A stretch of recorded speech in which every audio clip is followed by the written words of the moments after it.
pillar that holds my life. Lily of the valley, you are the pillar that holds my life. You are the pillar that holds my life, dear. You are the pillar that holds my life. Lion of the night, you are the pillar. Chica, you are the pillar. Daddy, you are the pillar that holds my life. Lion of Judea. You are the pillar that holds my life. Walk anywhere. You are the pillar that holds my life. Hey, yeah. Master Jesus, you are the pillar that holds You my are. life. You are the Master pillar. Jesus, you are the pillar that holds my life. I said, Mr. Yakubu, Emma should be fraudster. Are you calling him dignity? Mr. Yakubu, Emma should be fraudster. Mr. Yakubu, how much you collect? Professor, your reputation they smell. No be waiting we vote, no be you pose like a town hall. Different from Bala Blue. Say if you know like come, make we go to court. 300 billion with no result. Election for Naija, I next select. No be the people decide, now Mahmoud select. Now that they force the people to congratulate. It's so funny, I can't really comprehend. Share na democracy be this. I been a democracy be this. Bala Blue they buga, say nothing they happen. Money they break it, if you buy them all. 2023 we no fi forget you. The most fraudulent election in my country. Mr. Yakubu, Emma should be Next fraudster. argument. I leave the rest for the next argument. Mr. Yakubu, Emma should be fraudster. Are you calling him dignity? Mr. Yakubu, Emma should be fraudster. Mr. Yakubu, how much you collect? Professor, your reputation they smell. No be waiting we vote, no be you pose like a town hall. Different from Bala Blue. Say if you know like come, make we go to court. 300 billion with no result. Election for Naija, I next select. No be the people decide, now Mahmoud select. Now that they force the people to congratulate. It's so funny, I can't really comprehend. Share na democracy be this. I been a democracy be this. Bala Blue they buga, say nothing they happen. Money they break it, if you buy them all. 2023 we no fi forget you. The most fraudulent election in my country. Mr. Yakubu, Emma should be Next fraudster. argument. I leave the rest for the next argument.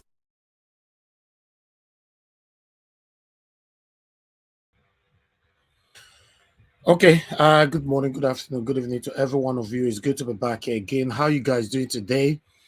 Yes, today is 26th Friday, May 2023. I appreciate every one of you. It's been a long day. It's been a long day. How are you? How are you? How are you? Everyone right there. Yes, I've tried to acknowledge every one of you on the comment section already on the comment on the screen. Mother of all, if you notice, people that cast blames all the time, they always have truncation about their life. They don't do well because they are just right there sitting in one particular place looking for the wrongs of others.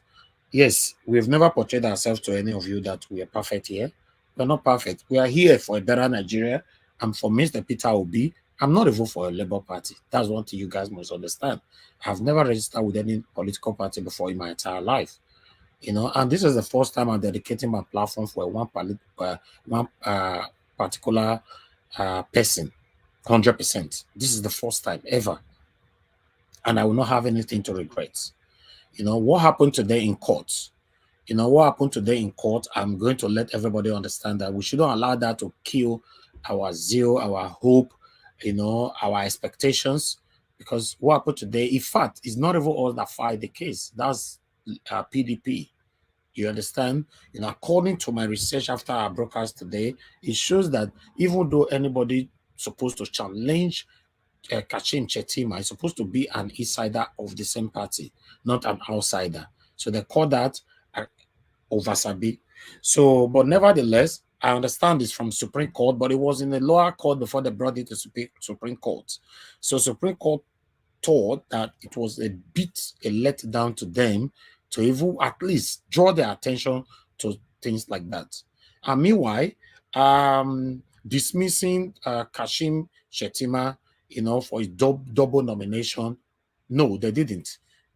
That's not what they dismissed today. My better understanding is that, in fact, in case you don't know, we have it in our own petition as well. Yes, we have in our petition. So they have not actually addressed that. So I want everybody to calm down, calm down. You know, sometimes when things happen in the breaking news, not every one of us really understand it properly yet. So in case you are one of the people that is a bit worried, oh God, why me? Why that? Calm down, don't worry. Even today, despite that we were very worried and all that, I was still consistent with my saying that I'm 100% still hopeful. Listen, guys, ask yourself since they born you. I'm not, you know, regardless of your age, since when they born you, have you ever seen a broad daylight robbery like this before? Even though we know they have been robbing us, right? This was too obvious. So if they get away with it, we are done as Nigerians. We are done as a country in the presence, in the eyes of outsiders. That's my take. So I'm going to post out a link now. Remember, we have a guest today. We have a guest today. I said it before. We have 10 spots on this on this 10 spots on this platform. So now I'm going to post out a link. Whoever comes in late, the last person on the panel will be removed when my guest is ready to come in. In fact, I'm not going to make it like that. What I'm going to do, the last person, I'll continue to remove you. Yes, because I don't want my guest to try and it's filled up. They will not start communicating with me again. Oh, we are trying to come in. He's tight. He's that and all that. Yes. So once it gets to 9, then don't call me anymore, please. You know, see, whenever we talk these things, some people know they agree. You know, please don't respect our guest. And any of you that want to click on that link now, make sure you will turn on your camera. We understand some of you don't like to ever turn on your camera, and we know some of you that will not be here today as well. That's fine. You know, that's your choice. I'm not going to go against your choice. But if you know you're going to click on that link, make sure that you're going to turn on your camera so that our guest, Madam Aisha Yesufu, go see your face, go see everybody's face, right? You know, see the way me take this screen, so although this our cap and our gongo, they put for ISO, is part of our job. It doesn't have anything to do with disguise, because some people will not know us well before they talk say, no, not this guy scare. Person want this guy, you put myself like this, they see me finish. Even my IG, everything. If you want to see me properly, go to my IG. You will see me without no hat. When I was in Dubai, I was not using hat. I was making video all the time. You guys remember? Yes, I was not using hat. In some of the videos I did, no glasses, no hat. So what are you talking about? This is just me. This is what represents me. When you see this look, you see Naija Wash. That's why I'm like this. I appreciate every one of you.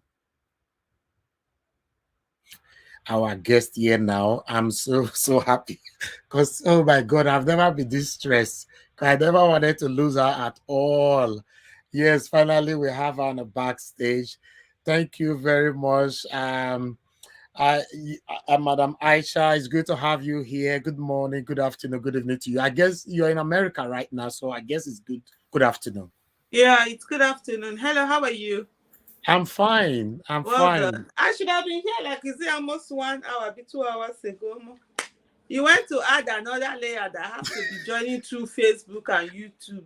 I'm sorry. I'm so sorry. It was my security settings, you know. Yes, it was the security. So I said to her, tell them to change that security so that I can just join in. Yeah. But anyway, they say there are no bad weather, only bad clothing. So no matter what life throws at us, we sit down and continue and not give up. And that's it.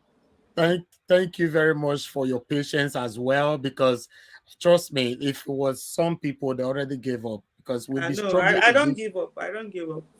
I like this. Thank you very much for coming to our channel. Naija Wash Media is a platform which I created years ago, but to cut it short, is a platform that I'll be supporting Mr. Peter Obi since April last year. So I actually dedicated the platform for the cause of having a new Nigeria, you know, till now. So, and we've seen the work that you've been doing. You've done a lot. You have inspired so many of us, you know. So we decided to bring you here today, and especially what is currently going on, as you know, that on Monday is the 29th. You know, we all have been working so hard to make sure the 29th doesn't happen. But the way it's going right now, it looks like it's going to happen. So I don't know. Maybe we might get one or two boosts from you, especially what happened today in the Supreme Court.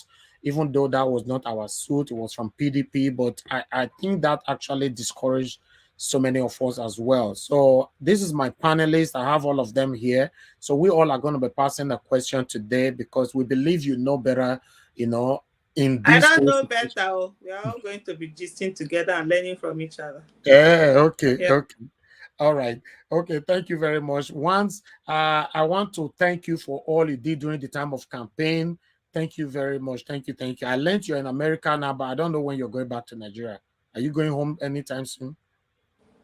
I'll be back in Nigeria in August. So I'm here doing a fellowship. I had to postpone for the election. I was supposed to do this thing last year, but when Peter Obi left PDP and decided to run under Labour, so I wrote to them and said I can't be in the US studying about democracy when I should be in my country, when democracy is actually happening in my country. So I deferred it. So I have to do it 5 months. I have to be here. So in August, by the grace of God, I'll be back home. Okay. You said something earlier. You said something judgment. What judgment was that? You know, the PDP actually tried to stop Chetima's double nomination today in Supreme Court. So the result that came out was that they actually dismissed it. The Supreme Court dismissed, you know, a PDP suit against. Yes, no. Yeah, okay, that's what people are getting worked over. Yes. You know, the thing is that you know, one of the things I keep saying to people, a lot of people do not believe in themselves. They don't believe, like even for some, and I'm going to be a bit spiritual, which is very unusual. Normally, I'm never want to go through any spiritual route on anything, because I believe religion and everything, our spirituality is private. I always say to people, there are people who, even when they pray to God, they don't believe. So you say, God, I'm praying for this. I'm not, you understand? So that's why every little thing just get people worked up. You're just getting anywhere. This is a case that was ruled that PDP does not have any local standing on this issue. It's different from the one that Peter Obi, the grounds on which Peter Obi is calling for the cancellation of the election. And so let me break it down a bit. What happened in APC, the double nomination of APC before the February 25th election, was the private business of APC. So it is only someone who was a member of APC that can come out and take that to court and make that an issue. I mean, and that's why I think the lower court, I think it was the Call of Appeal that said, no, PDP was acting like it was a busybody in this case. It's none of your business. Now them. What you concern, you say they do no double nomination. That was before February 25th. The moment there was a February 25th, and so that case was already on, right? Before the election. So it's saying PDP has no business with whether Shetima has double nomination, triple nomination, quadruple nomination, whatever nomination that he has. But it's different from the grounds on which Peter Obi has put in his petition, which is to say, look, Shetima had double nomination at one time, and now Shetima had participated in the February 2025 election. So in that case now, the matter don't pass now them. It's no longer an APC affair. It now concerns all of them, and they all have local standing. So so the fact that APC's this thing has been thrown away has nothing to do with the grants on which Peter Obi is going for his own petition. So that one is still there, because that one, what they did was that before election is APC's business, but after election it now becomes business of everybody who participated in the election, because with that he had a double nomination and he had come in, because it's something like you could have said Shetima could have resigned, or maybe Shetima could have leave at one time and then they now put somebody else. Sure, you understand? And then the person runs for the February 25th election. Then APC they won't have any case. Nobody will have any case of double nomination with them. So that's the difference. So people should stop getting worked up, looking for any kind of negativity to hold on to. The fact is that Peter Obi won the election, simple as ABCD. And because they did it, they took him for granted. By the time they started stealing his mandates, they stole in a hurry and left a lot of evidence. Why don't we focus on that? Why are we focusing on the negativity and just people are getting themselves beat up and all of that? You talked also about the May 29th election, May 29th handover, and so if you can't enter, what can happen? What will now happen is that Nigeria will have a different day. We no longer be doing a swearing in on May 29th. Simple as ABCD. Because the way we enter, will take a month. Somebody, the person, the owner will take over. So I think let's not major in the minor. Let's put our energy in the major and just focus on those issues. Focus on the judiciary and let them know that not only must they give justice, justice must be seen to be given. And anything short of that is something that is not acceptable to Nigerians. Thank you so much. Thank you. Like before you came in, I actually stated it here to my audience that you coming in today, we are going to get a boost. To be honest, a lot of people have been skeptical over the judiciary and all that. You know how it is now for Nigeria. So we not blame anybody. We not trust Nigerian government or Nigerian judiciary. So because, you know, these people, they have done a lot of things which, you know, have put all of us in doubt. So yes, but I'm just gonna give opportunity. Okay, go ahead. So before you go on, let me just quickly say something there. I don't trust the Nigerian government. Neither do I trust the judiciary. My business is not to trust the judiciary. I love affair. I want to do with them. Am I looking for a relationship? Our business is not to trust the judiciary. Our business is to overwhelm the judiciary with evidence that it will not have any option other than to do the right thing, which is to give justice. So when I'm saying this for me, so when people are coming to say, oh, what's your business? Just ensure, because let me tell you, one of the things we need to remember is that we are talking about data integrity.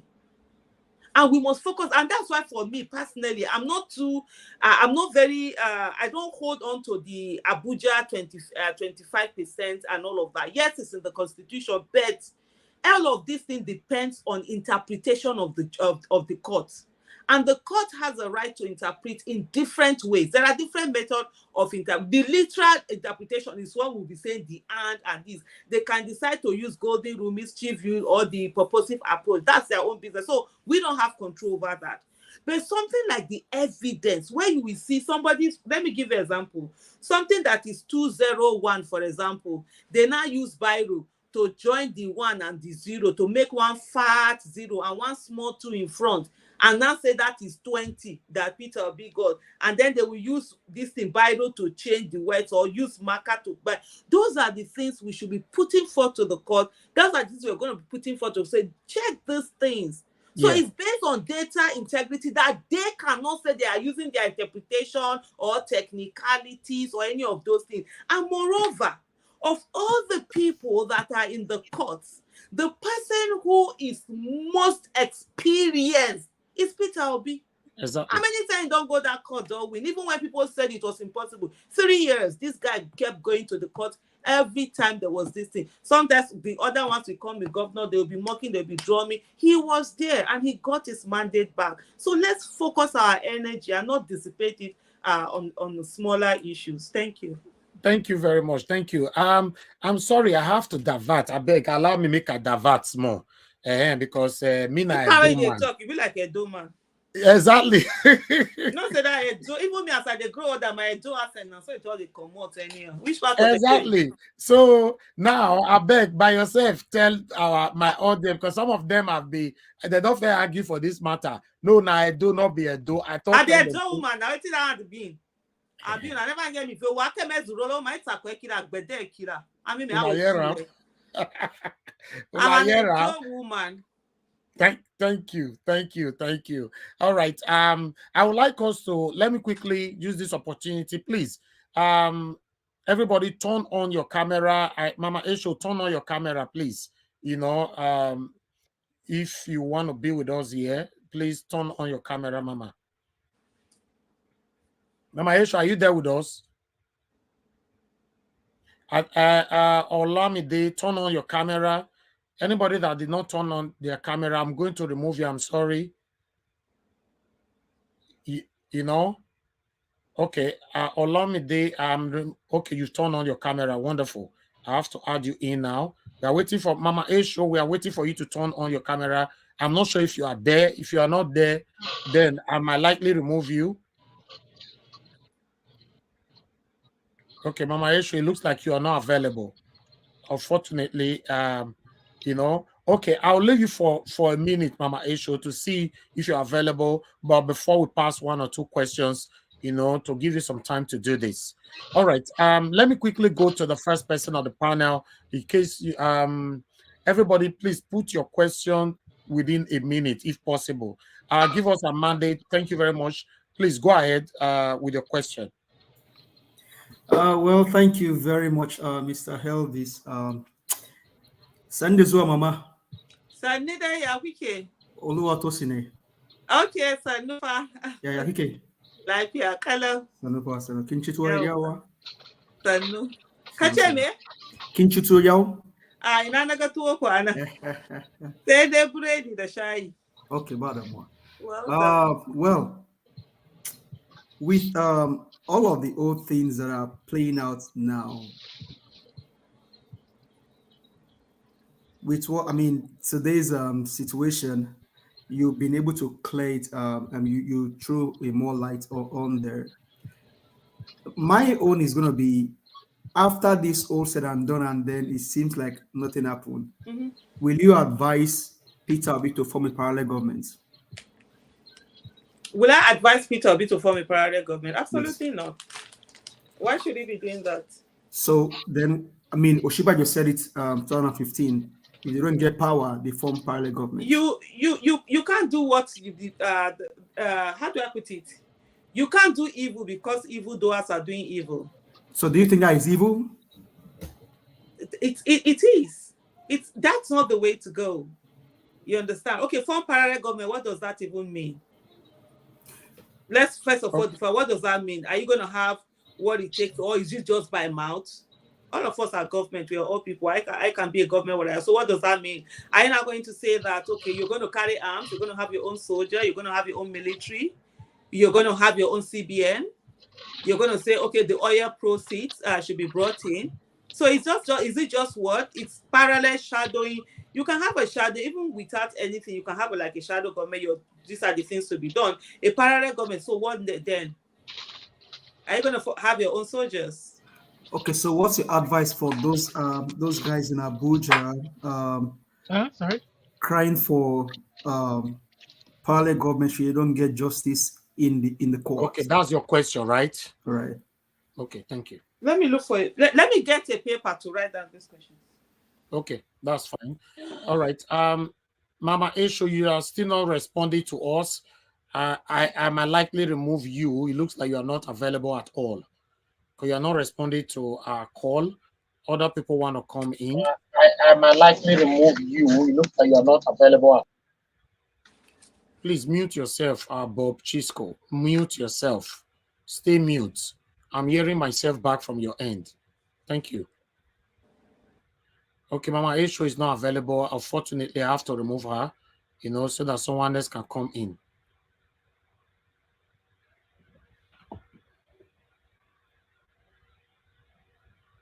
Okay.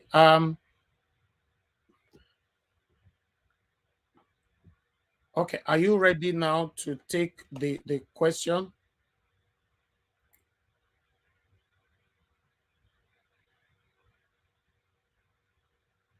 Okay. Oh, okay. I didn't know you were talking to me. That's yes. One question. I thought you were going to pick other questions. Okay, let me pick another one for you then. Let me pick another one. I'll pick. Who is the next now? Which is Mr. Chuks Obiboeze. Please go ahead with your question, sir. Yeah, good evening, Mr. Elvis. Once again, Madam Aisha Nageshiki.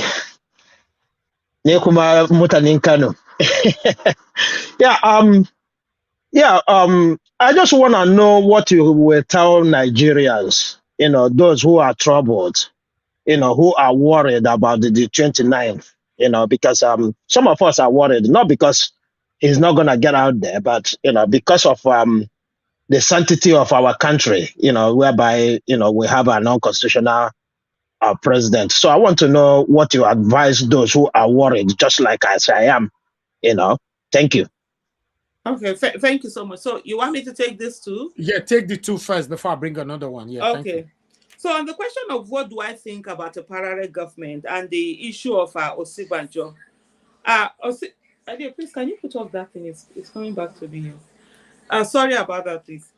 Osibanjo is not a yardstick for anyone to use. And on the issue of parallel government, whether I would advise Peter Obi to form a parallel government, I would not advise Peter Obi to form a parallel government. And Peter Obi also is not that kind of person that is thinking that way in the little that I know about him. And like I said earlier, so if Osibanjo or any of those APC or whatever they had done it's not something that one would say those are the things that need to be followed upon. When you're talking about parallel government, like I said, what does that mean? Like I asked, that's the question I asked earlier. Sometimes, we bandy words about, but we really need to say, what does it mean? Or a parallel government means I'm coming with my own military. I'm going to have my own CBN. I'm going to have my own everything. I'm going to take arms. So are we saying we are ready to go for a civil war? Is that what we want it to be? Or what is it that we want to go to? So that's one thing. I also have our own National Assembly. Have our own National Assembly and all of that, because that's what a parallel government would amount to. So, though for me, this is a personal question. That's where I stand on that whole issue. On the issue of troubled Nigerians, about 29. So this is the thing. One of the things we must realize is that what we have, it's a war. Nigerians are in the fight for their lives, fight for survival. And in that war, there's going to be a lot of battles. And so there are so many battles that you win, and some of the battles that they'll become like obstacles. You not lost them, but you won them, but they're trying to say you lost them, right? Yeah. And so you take it as part of the obstacles towards winning the war.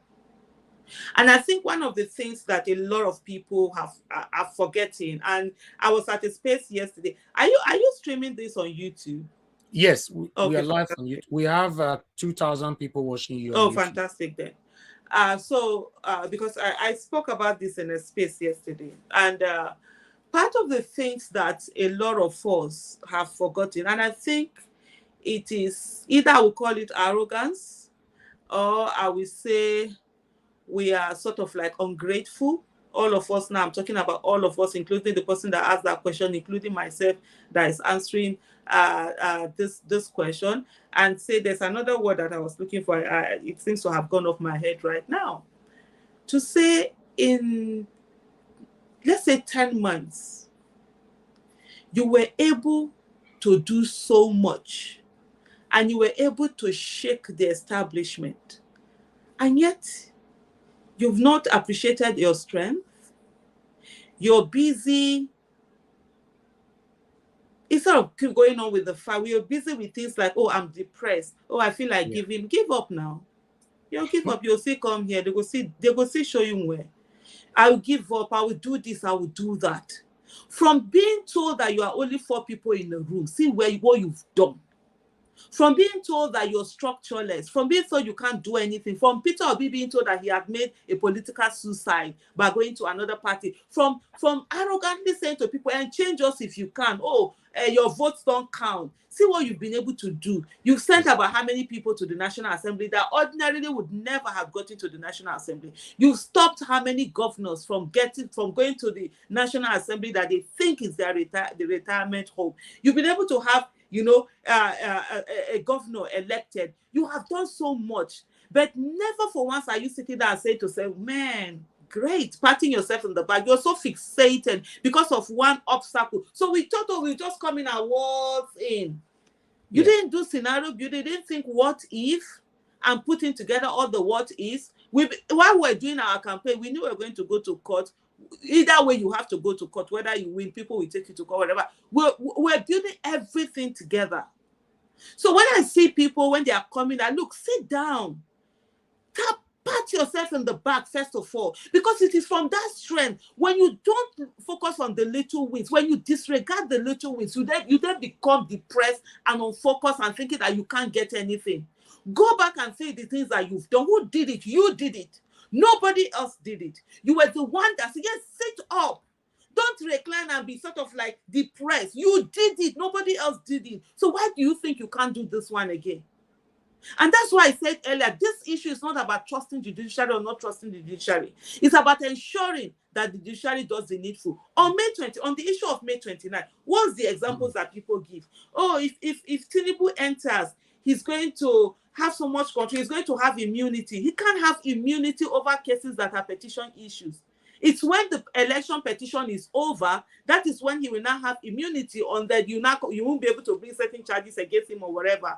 But this is petition issue, and if there's anything that he's being removed, he has to be removed. Okay, are you saying that Tinubu doesn't have the right, when he's sworn in, to change the Chief Justice of Nigeria? Whether he has, so I'm not sure of whether he has the right or he does not have the right, but he cannot change those judges that are sitting on the panel. Oh, okay. No, he can't. He can't come and change them. But the Chief Justice also is one who can be who he can decide to excuse himself and not be on the panel. He can also be on the panel. He can decide whether he can change. I don't know. So lawyers will be the ones to answer that. But what I do know that he can't change the panel. He doesn't have that right.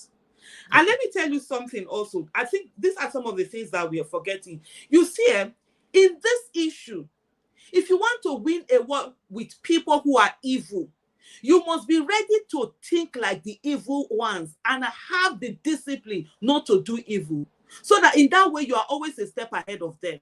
So people who come to say that, oh, if he enters, he's going to have this, but he doesn't have that much control that he now start changing the people who are sitting, because they've already been those judges, they have already been put there. He can't come and change them. That's one. Any other power that you might think that he had, if you wanted to change the Chief Justice, he can. His party is the one in government. You get. And come to think about it, he can't change this Chief Justice of Nigeria except one, like the other one, we had a clause. There's a clause in the Constitution. There's something. He can only, was it retirement or something? He can't even change the Chief Justice. Come to think about it. It's not in the president's hand to do. You know, they do this thing by seniority or whatever. That one that they changed this thing, there was a clause that could be used. What's the last one that was changed? That was changed by Buhari. What's his name again? Gosh, the one that they said he didn't declare his whatever. There's a bit of a clause, but he can't just come and change him. And then, moreover, his party is a party in government. So whatever power he's already there. You understand? If that's the case. So May 29 is just any other day. The only thing is that he's just going to be there. He's going to be there as an impostor. Yeah, but the reason why many of us are worried, because this have never happened before in the history of Nigeria, to remove a sitting president from office. Yeah, it's always impossible until it is done. Before what's his name now? Before Peter Obi became governor, was the sitting governor removed? Can somebody with history help me with that fact? Yes, of course. Ngige was removed. Who was the sitting governor that was removed? Ngige. Who removed Ngige now? It was Peter Obi now. Before Ngige, was anyone removed? No. Okay, that's the question. Okay, yeah, no. That's the question now. Peter Obi, before Ngige, no sitting governor had been removed. So it was Peter Obi came, and then we had Ngige. Nelson Mandela said something. It is impossible until it is done. So everything is impossible, but the moment it's done, it's no longer impossible. Exactly. So that's the thing that we should focus on. Yes, it's never been done before. Who said it can't be done? Has Nigeria ever focused on election and were able to do what they did in 2023? Have we ever seen something like that? Did they not tell us that it cannot be done? Did they not say it's impossible? Did they not say there's no structure? Peter Obi, like people, there was this thing. I wish you had this so that you played. There was an interview that was done where they said that it would be a miracle for Peter Obi to win the 2023 election. And Peter Obi said that his political journey has always been a miracle. One, let's take number one. Number one was that he went to a party that was, I think, barely a year old, and he ran and he won. and Abga. he was not Abga. He was not given the another person was declared. He was in court for 3 years, and for the first time, that person was removed. 6 months into his thing, Peter Obi was impeached. Was Peter Obi not impeached? He was Yeah. impeached. What did he do? He went to the court. The court reinstated him because the impeachment, it wasn't done, it wasn't right the way it was done. He was reinstated. And then they now ran for office, Abi. After, I think, barely a year into his administration, there was an election. People were participating in it. He refused to participate in it. He went to the court for interpretation. And he said to the court, look, a tenure is a tenure. My tenure is 4 years. The fact that this another person stayed 3 years before I came, that's not my tenure. That was somebody else who was, that was an imposter who was in a place that he shouldn't have been, right? And then the court went in and they did their interpretation. They said, indeed. So your tenure starts from the day you were sworn in. And because of Peter Obi, today we have staggered election in Nigeria. That's why some states, those states will have their own election next year. Imo State are going to have their own. Kogi State, because from then it now became, it is from the moment you are sworn in that you count your 4 years, not 4 years from May 29. So why are we so fixated about May 29? Yes, let it happen. It's part of the obstacles that we will find on the journey. On the journey to success, there are always obstacles. Exactly. You can't sit down and expect that you just come in and waltz in. People have been on this thing for 30 years. We just put our attention for 10 months. Now we're going to feel so because we never get this. I want to give up. Give up, go where? Look, let me tell every one of us something. Giving up will never be an option. We're going to stay on this. We're going to fight it to the end. And by the way, while we're fighting it, other things that needs to be done. We're just fixated on one thing. There are people who want to go and protest. Fine and good, fantastic. A lot of people are already protesting out there. That's the way to go. There are people who are choosing different ways. There are people who are already registering for parties. We need to get this thing that we started. It's a marathon. It's not a sprint. If you think that it's going to end tomorrow, so that Peter Obi will be declared tomorrow, so that you go and rest. No rest. There's no rest for the next 50 years. We're on this thing. We go tired. We go give our children. Our children go tired. They go give their children. That's the way we will build. The whole of this obedient movement, it's a voting block that parties must be afraid of at every time. And that's what we're going to make it to be. And so other options, what are the things people need to do? We need to be thinking about it. How many people should start registering into political parties? Let's start with Labour Party. Take it over. Take over. Let a lot of people go in there. Run for state chairmanship, state whatever, ward chairman, chairwoman, chair clinical, all of those officers. Get that in. Get a lot of people so that when they're going for their primaries and all of that, we are getting the best people into office, not allowing political parties to be held by people who are looking for 200 naira, 300 naira biscuit for them to come for meetings. And when you're done with Labour Party, there are other parties also. Let people take over all of them. Let us begin to say how many of us want to be party agents, so that we don't leave it to people that will sit down there in front of them, they will change results. Can we have a pool of party agents that will do this work? How many of us are ready to run for offices? Can we begin to identify people that are going to run for State House of Assemblies, Senator, House of Rep, whatever it is? I will quickly round up and to get back to those questions. The legislative arm of government, right? Yeah. The legislative arm of government is the bedrock of democracy, but we don't focus on it. We're busy focused on the executive arm always. The executive arm is the weakest part of those three arms of government. But because they are the ones that control the pulse, the nation's world, that's why they seem to have power, because we have greedy people who, Ghana must go is the one controlling them. Can we begin to make that effort to begin to take over the legislative arm of government? There are always by-elections happening. Maybe somewhere now they will say, okay, they've cancelled certain election, they are going to do House of Rep election in Sokoto or in Abia State or in Edo State. Can we begin to check all of this and say, well, who are the most competent people that we get in there? Let's flood the legislative arm of government with competent people, because legislative arm of government, they are the ones who make laws, have oversight function, can hold executive accountable. They are the ones who confirm appointments, and then they ratify treaties, and they do a whole lot of things. Most of the things that we want to be done, the president can't do it, the governor can't do it. It's the legislative arm of government. You want a new constitution, you want laws that focus on the nation. So there are so many things that we should be putting our energy on while we are fighting this battle, and we're going to get it by the grace of God. So I don't know why people are depressed. You've done amazingly well. Sit down for a moment and look out for the great things, the things that were once impossible, that they told you that you made them a possibility. It's possible. Thank you. Wow. Remember, guys, I told you guys that we are going to get a boost this evening, by bringing Aisha Yesufu here. So I believe some of you are already excited. I can see all the comment section. Many of you are already happy. Thank you very much for that. Let me move on to the next person quickly. Before that, two of you here who gave your submission earlier, give us a mandate. Please tell us where you are joining us from, and I'll go back to Mr. Chuks to do the same again. Give us a mandate. Are you there? Yes, I'm here. You didn't introduce where you join us from. Oh, okay. I'm actually joining from Texas, United States. Texas, the Goria can be where? Texas, I'm Omagba, United States. Thank you. All right, thank you. All right, Mr. Chus, where are you joining us from? I'm joining from Northampton, United Kingdom. Thank you. Thank you. Okay, now I'll move on to the next person right now. Okay, let me go to Madam Nena. Madam Nena, are you there? Please unmute yourself. Yeah, I'm here. Thank you. Go with your question. Please tell us where you're joining us from. I'm joining from New Jersey, United States, America. I'm in New Jersey.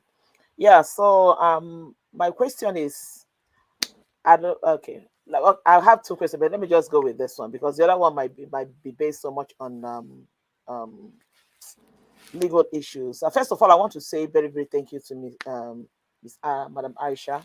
I saw you throughout the period of the election. I saw how energetic you are and everything that you did. I just want to appreciate you. Thank you so much. It's when we see people like you, it gives us the courage to know that women can do a lot, even I see the passion and everything. And I trust and hope seriously that all this passion and every effort will not go in vain. So my simple question is this. Have you been in contact with our principal and Dati Baba Ahmed, and how is their, what would I say, how are they? When I say how are they, I'm not talking about how are they feeling or whatever. It's where is their spirit at this point in time? Where are they? I don't know if you understand my question. Yes. Yes. Where are they at this point? Especially because for me, I don't know for others. I see more of P2B once in a while in locations, but that's in Baba Ahmed. Even though I saw the event that was held the other time, that you were one of the speakers, I saw him came in there with some twins. I don't know if those are her twins. I think I watched that event, so I think that's after the election. I think I can say that was one of the, apart from the one or two interviews on Arise that I saw him. So have you been speaking to them? Where is the state of mind at this point? That's just my question. Okay, let me take one more. I'll quickly like to move on to Madam Patricia. Please tell us where you join us from and go ahead with your question. Good evening, and thank you again, Mr. Elvis. Thank you, Madam Aisha. It's great to have you on this platform. Thank you for honoring our invitation, and we've been so encouraged and built up, strengthened that by your words. I'm joining in from Copenhagen, Denmark. Thank you. My question is, my fellow panelists asked you before if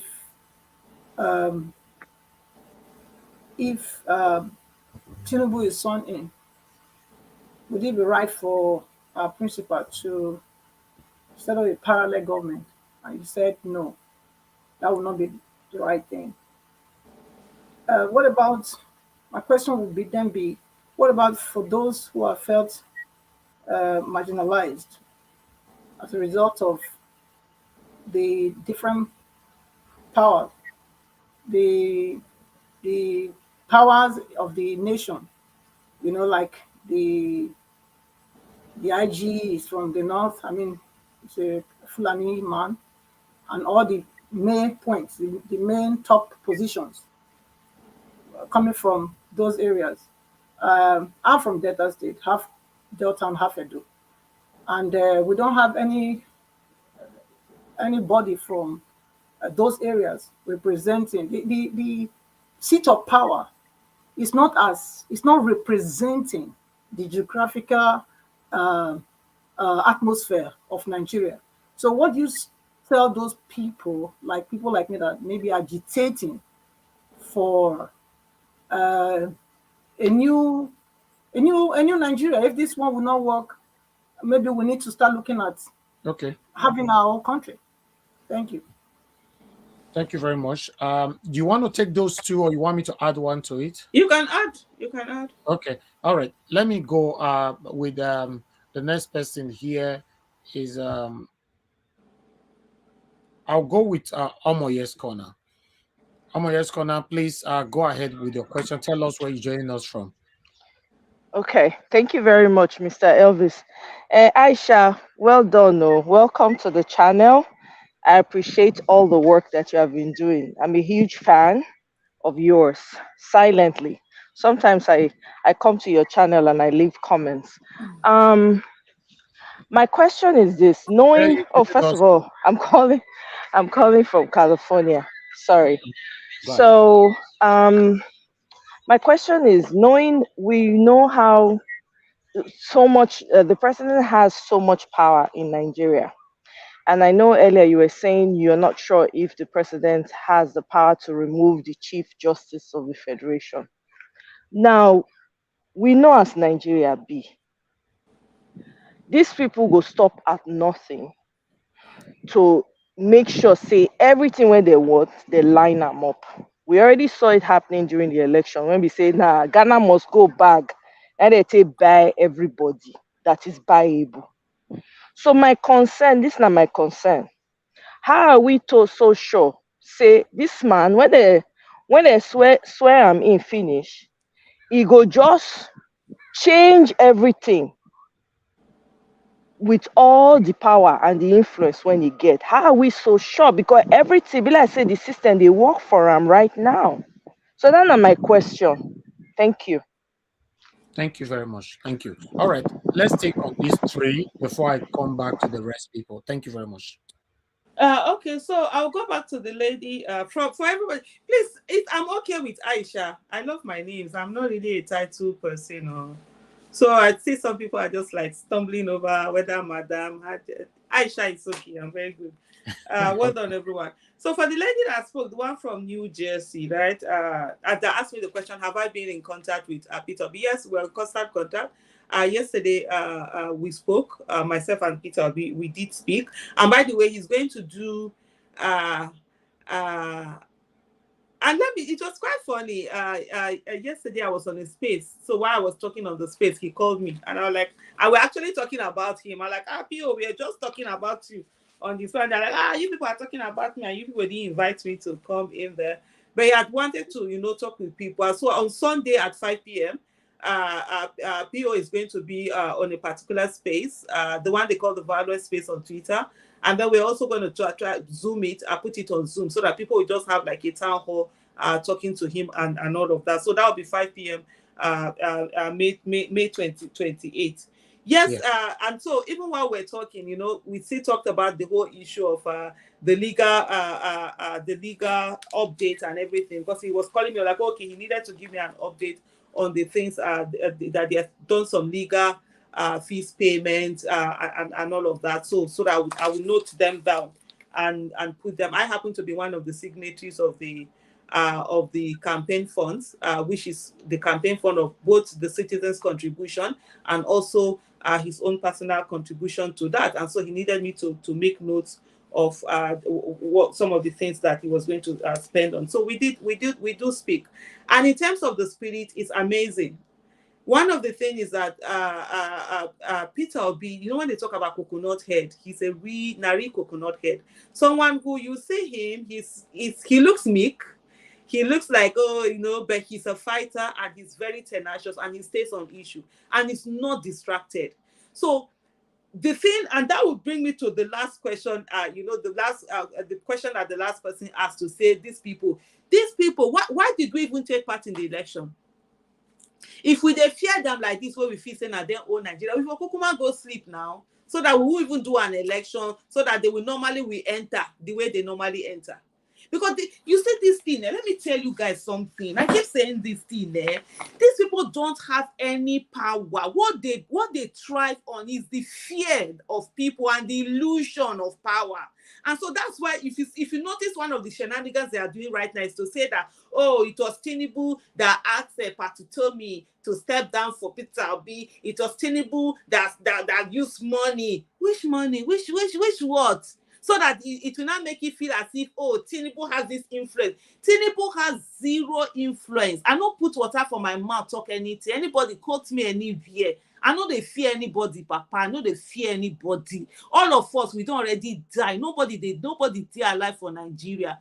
This course where they do August, I they finish on July fellowship, where they do July 31st. Now they finish the fellowship. August 1st, I did for plane, and they go back to that country, that Naija, we died there. You understand? So it's this illusion that people have, and they give them power. When we were telling people that Lagos, Tinubu cannot win Lagos, many people were arguing and said, no, you are just talking, you are just doing this, you're just doing that. There is nothing. It's an illusion they have that they carry on. Let me just leave that last question, I'll still come to it. So Peter Obi is one person who is focused. And like I told you, of all the people in the court, the one person who has the most experience in that court is Peter Obi. I can tell you that. I remember when we were, I'm also a member of after the election, there's a team that was put together where we were like, what are the things, like the think tank for this thing. When we were talking about the lawyers that we were going to get, people were bringing all different names. Oh, this lawyer is this. When we got to I remember, as I said, POC, this lawyer team, we know go allow say anything like either finances or whatever. We must get the best of the best, And it was like he got this. He said, Aisha, look, all those names they are calling. Yes, some of them they are this fantastic lawyer, but they are not merely petition election lawyers. He said there's a difference. When he was explaining, I don't have any this. I was like, me and Sha was like, whatever we do, we must ensure we have the best, so we cannot. At the end of the day, when he made his show, like, oh my goodness, see his lawyer. Do you see his lawyer? See his petition. Nobody saw Peter Obi's petition from the angle that the petition came. It took everybody by surprise that he was going to call Tinubu on his drug issues. All of those issue of the nomination, the whatever, everybody was sort of like, taken aback. So this is someone who has got this thing. He's not one person who is into, let's do this. Because people feel that, Peter Obi should come out and say that, let everybody be on the street so that they'll feel, because he has this influence. He's a leader who is responsible with the power that he has. And one of the things, he cares so much for the well-being of everyone and everything. So in the case of Peter Obi, he's very upbeat. He knows it's the long run. Even right from day one, you talk about this is going to be a long drawn this thing. He's very much on that one. And for him, with the law team, I think his legal team is also the one that did the one of the Osun State election that just happened that judgment was given at the Supreme Court. And so in terms of being upbeat, he's up there. He's very sure of this thing. He's sure of his mandate. If to say Peter Obi no win, we for no day here now. And so this all issue where we keep giving these people power that they do not have, they are thriving on our fears, and we will not allow them to have those. We will not have any fear. Our own is that this country, you guys must do the right thing. And we will ensure we keep being on your neck to do that right thing. The same thing with Dirty also. Dirty is upbeat. I remember when I spoke to Dirty why the election, I think was it the day they declared, or was it a day after? And he said to me, look, he said, look, this thing we're speaking in Hausa, so I'm hearing the direction, I'm trying to translate it from Hausa to English. I was like, he said that he's happy. No, even though they're not declaring that, these people had to do all of this thing for them that everybody had written off. People wrote off Peter Obi. People wrote off Labour Party. And yet you were able to come out and do this. That's why I'm so shocked when I see people are not talking in a very defeatist manner, because that's what they try, but that's what they have enjoyed all these years, that citizens refuse to participate in election. And then they will now win. They will now say, oh, your vote don't count, so that it's only the people they can buy their votes that will come in. Now that people have participated, see the difference I make. So they are very much upbeat on that issue. And then for Mrs. Patricia from Denmark, that talked about people who are marginalized. That's why we have representatives. You understand? Let me tell you one thing.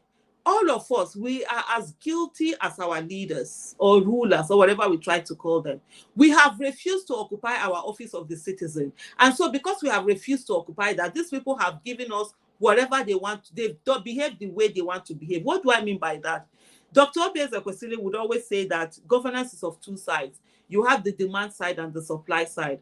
Those who are voted into office, they are the ones that are supposed to supply, and those who vote them into office are supposed to make demands. And most times we don't make demands because everybody is busy. We're all busy doing our things. We feel we don't care about what's happening. But I'm glad everybody is realizing the relationship between governance and their lives and all our lives. And so people are ready to be more participatory. See what you have done. Remember what I said earlier. See what you have done in 10 months just by participating in the electoral process. Then imagine what you will do by participating in governance, because that's what needs to happen.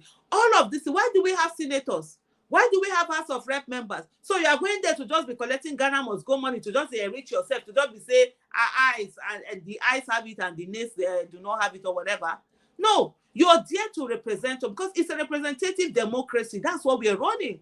Because every one of us cannot sit at that table. And so that's why you vote for certain people to represent you and be the voices of the people. We cannot allow people to go to Abuja or to be going up and down and be taking the title of honorable or excellency. What's the other one? Distinguished, whatever. No, that's not what we send them to do. It's for them to do the work. So everything that needs to be done is now for those legislative arms. We have state houses of assembly that are almost like houseboys and house girls to governors. These are people that are supposed to be powerful. The National Assembly has the right to impeach a president. They have the right. The state houses of assembly, they have the right to impeach governor where they are not doing well. So we have these people, we vote for them, we don't hold them accountable. They go in there, they begin to line their pockets. They are giving them Ghana must go to do something. Like what we had recently, they are fighting over, is it how many $1 million? Is it $3 million or whatever? A whole House of Representatives. And they are saying that Bajamiala has eaten this, has eaten that. When they were going to pass the petroleum bill, that was the same thing. It was reported that it was how many millions? Was it like $5 million they gave them? I'm like, for crying out loud, what the heck is $5 million? $5 million that will not buy you a good yacht that you want to do this thing with. And then they are fighting over $10,000. $10,000 will not even buy you a good handbag. That's what our representatives are fighting over there. And then they will make laws or sign off something that we just go anyhow. So we need to hold these people accountable. They are the ones who are. That's why I told you that legislative arm is so powerful. Appointments, they are the ones who are confirming them. Most of the what you have resident electoral commissioners that we have, the INEC ones, a good number of them are partisan. Some of them are either card-carrying members of APC or were once card-carrying members of APC and all of that. Imagine it's a national. They were confirmed at the National Assembly. So these are things that we now know there is work before us, and every one of us, there is so see this thing. If you're an active citizen, sorry, there's no going back. The thing that some of us are feeling, let them quickly do this case. Let them just put Peter or let's go home and sleep. No, it can't happen. When you become an active citizen, it's a lifelong thing, because the price that you have to pay for democracy, I think, who was it that said the price is eternal vigilance? I think, is it Jefferson or something that said eternal vigilance is the price you have to pay for democracy. You have to keep watching these people. So those where those people are coming from. And then the lady from California, I had answered your question briefly, where you said these people will stop at nothing. So if we believe that they will stop at nothing, let me go back and rephrase that again. Stephen Biko said something. He said, the greatest weapon of the oppressor is the mind of the oppressed. The moment you have a hold over the mind of the people, the moment you tell them that they are nothing, they can easily be defeated, they can't do anything, then you can control them. That's what they have had all these years. We need to throw it away. Because if you say these are people that will stop at nothing, they have the system is rigged against us, it's for them, blah, blah, blah. If we had believed this, we wouldn't even have followed Peter Obi to campaign. We'd have all stayed at home.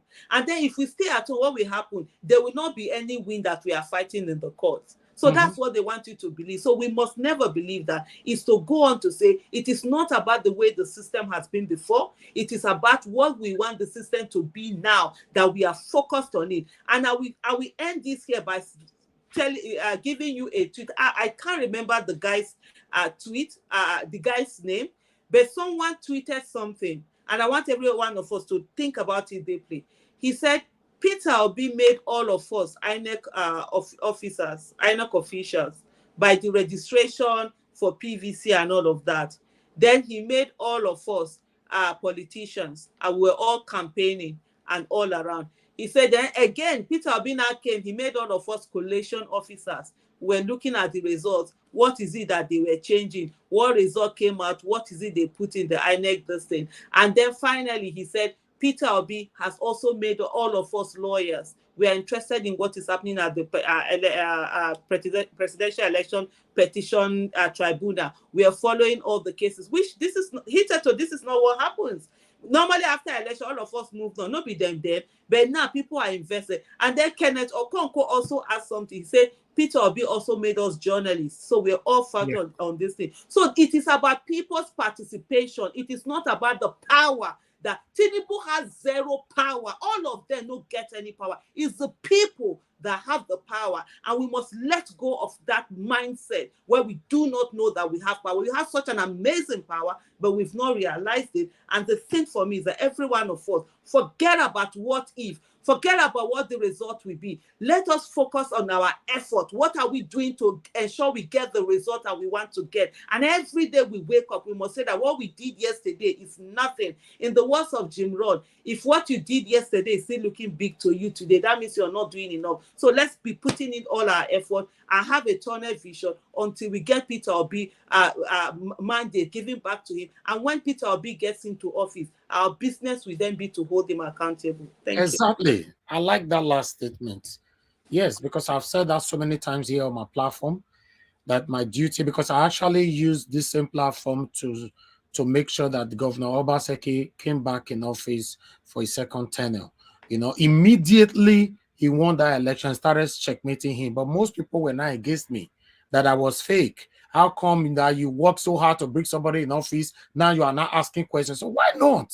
That's the same thing I will do with Mr. Peter Obi, to checkmate him, to make sure he's doing the right thing for us by the special grace of God. When he finally enters the Aso Rock. Thank you very much, Aisha, for your submission. You know, I would like to quickly go on to the next person. Mr. Shooks, you're on the backstage. I refuse to put you in because your camera, I don't need to repeat this. You know the rules. Please turn your camera on if you want me to put it in, because a lot of people want to come in, or I might likely just remove you. Okay, let me move on to the next person right now. To Naija, please go with your question in 1 minute. Thank you. Yeah, thank you. Greetings to everyone on the panel, the chat, and the viewers, and special greetings to you, Aisha, for everything you have been doing. And I think you are the best female politician or figure out there. Really, the way you talk about our issues is the way it's meant to be spoken about, and you can tell that you do come across as really, really authentic. My question is about the court case while it is going on, because like you said, the people, because I've said it from the beginning, my eye is always on the people.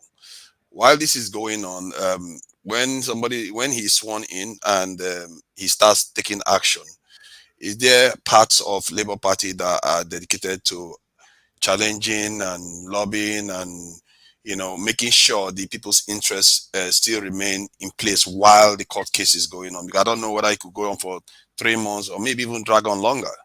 And that is 3 months that may be too much for the people to take some of the negative effects that may come from this government. So I just thought I should ask about that. That while the case is going on, are there parts of Labour Party that are thinking that okay, maybe we can also keep an eye on what this government will be doing when they get into office? Thank you. Thank you. Where you talking from, Oga to Naija? I'm talking from London. Thank you. Thank you. All right. Let me take one more question. Olumide, are you there with us? Please unmute yourself, Olumide. Yes. Okay, Yes. good evening to you, sir. Please tell us where you join us from and go ahead with the question. 1 minute. I'm calling you from Canada. From Canada. Okay. Go ahead. So, Aisha, I applaud your spirit, your work. I've been following you in the media all of these years, even though I've been outside of the country for a while. Even while I was in the country, I've been following you over the years, and I applaud your passion and your hard work for wanting to make Nigeria a better society. But I want to ask you this question. So I mean, all two of them rolled into one. What do you think about the 1999 Constitution? Do you think that it is a document that the people of the country should come out to come out to jettison and do a new one, acceptable to everyone? Um, and the other question again was if I mean, and just You as have 1 if minute, sir. 1 adventure minute. You have 1 minute, please. the Supreme Court decides there will be the election case and that results, I mean, that decision favors the APC. What is the next thing for for you and for Labour Party? And Okay, thank also, you. what do you think about? And the first question was, what do you think about the No, it's okay, 1999 sir. One question is okay. Are you even hearing me at all? I can hear you. I can hear you. Yeah, you've asked 2 questions. You want to add the third one? No, it doesn't work. No. I was just trying to repeat the first one. What she Okay. thinks about the 1999 Constitution as a document. Okay, and the second what one next is after that I've written it down. I have it written down. As you're speaking, I'm right. So okay. that's just my own question. Thank you, sir. Thank you, sir. Thank you. I'll come back to you. All right. Let's deal with these two. Thank you. Aisha, you can take that. Thank you. Okay, so before I go to the questions here, is to talk about the thing you asked. You did mention on the issue of Obaseki.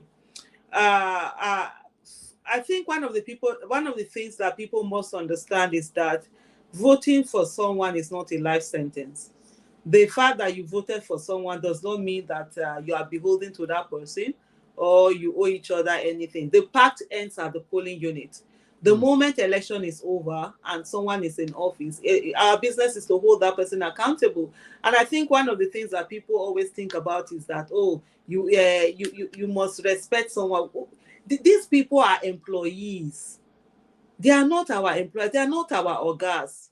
They are supposed to be working for us. And so that's the thing that we must have on. But I do understand what the father, having come from a militarized background for most of us, who are either in our 40s, and I think even those who are in their 30s, quite a number of them would understand what the military era was all about. And our democracy is like, I think this is the 24th year. And so we're having more adults who never had anything to do with military, and that's why most people you talk about, respect.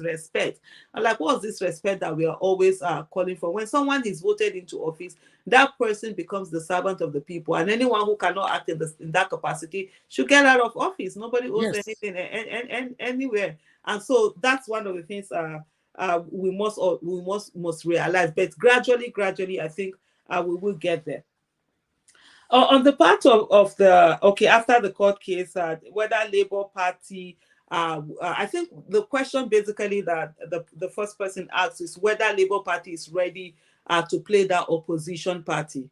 I can't speak for Labour Party. I'm not a member of Labour Party. I think that's one of the things a lot of people are sort of sometimes misconstrued. I'm not a member of Labour Party, and I'm not a member of the what was that thing? Presidential something PP something. I wasn't a member. I'm not Peter Obi spokesperson. I'm just a citizen who decided to give my own, and that's the way I believe. It's not for the other presidential something party. I can't remember what they call that committee now.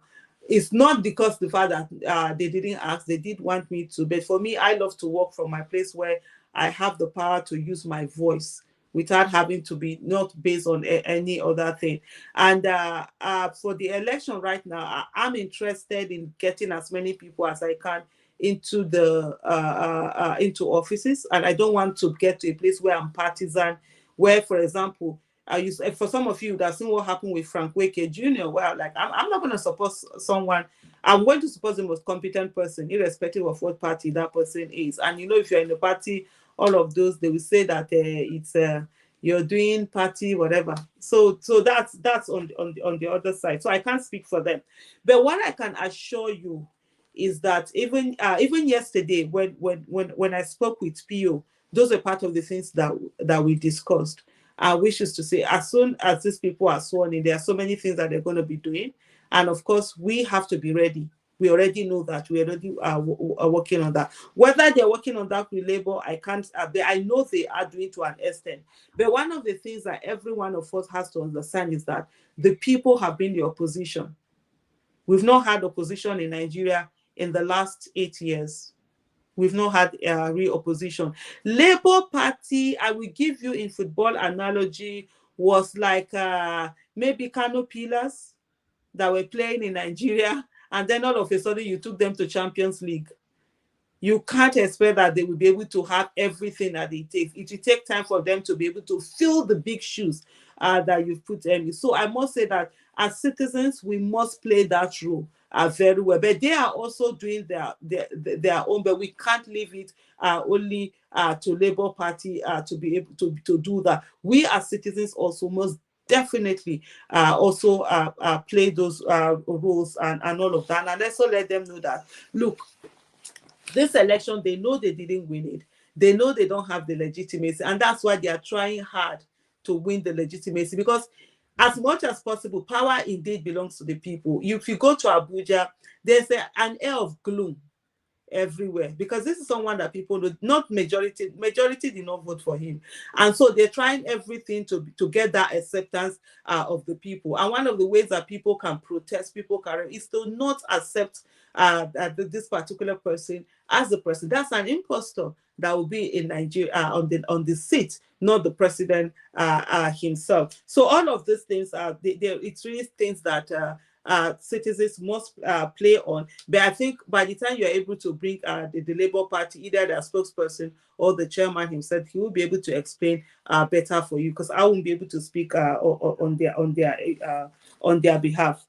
I think, okay, then I think it's Olumide from Canada. What do you think about the 1999 Constitution? 1999, that Constitution should be changed. I've made my stance known. And let me say something, and I think a lot of people do ask this thing. For me, one Nigeria is not sacrosanct.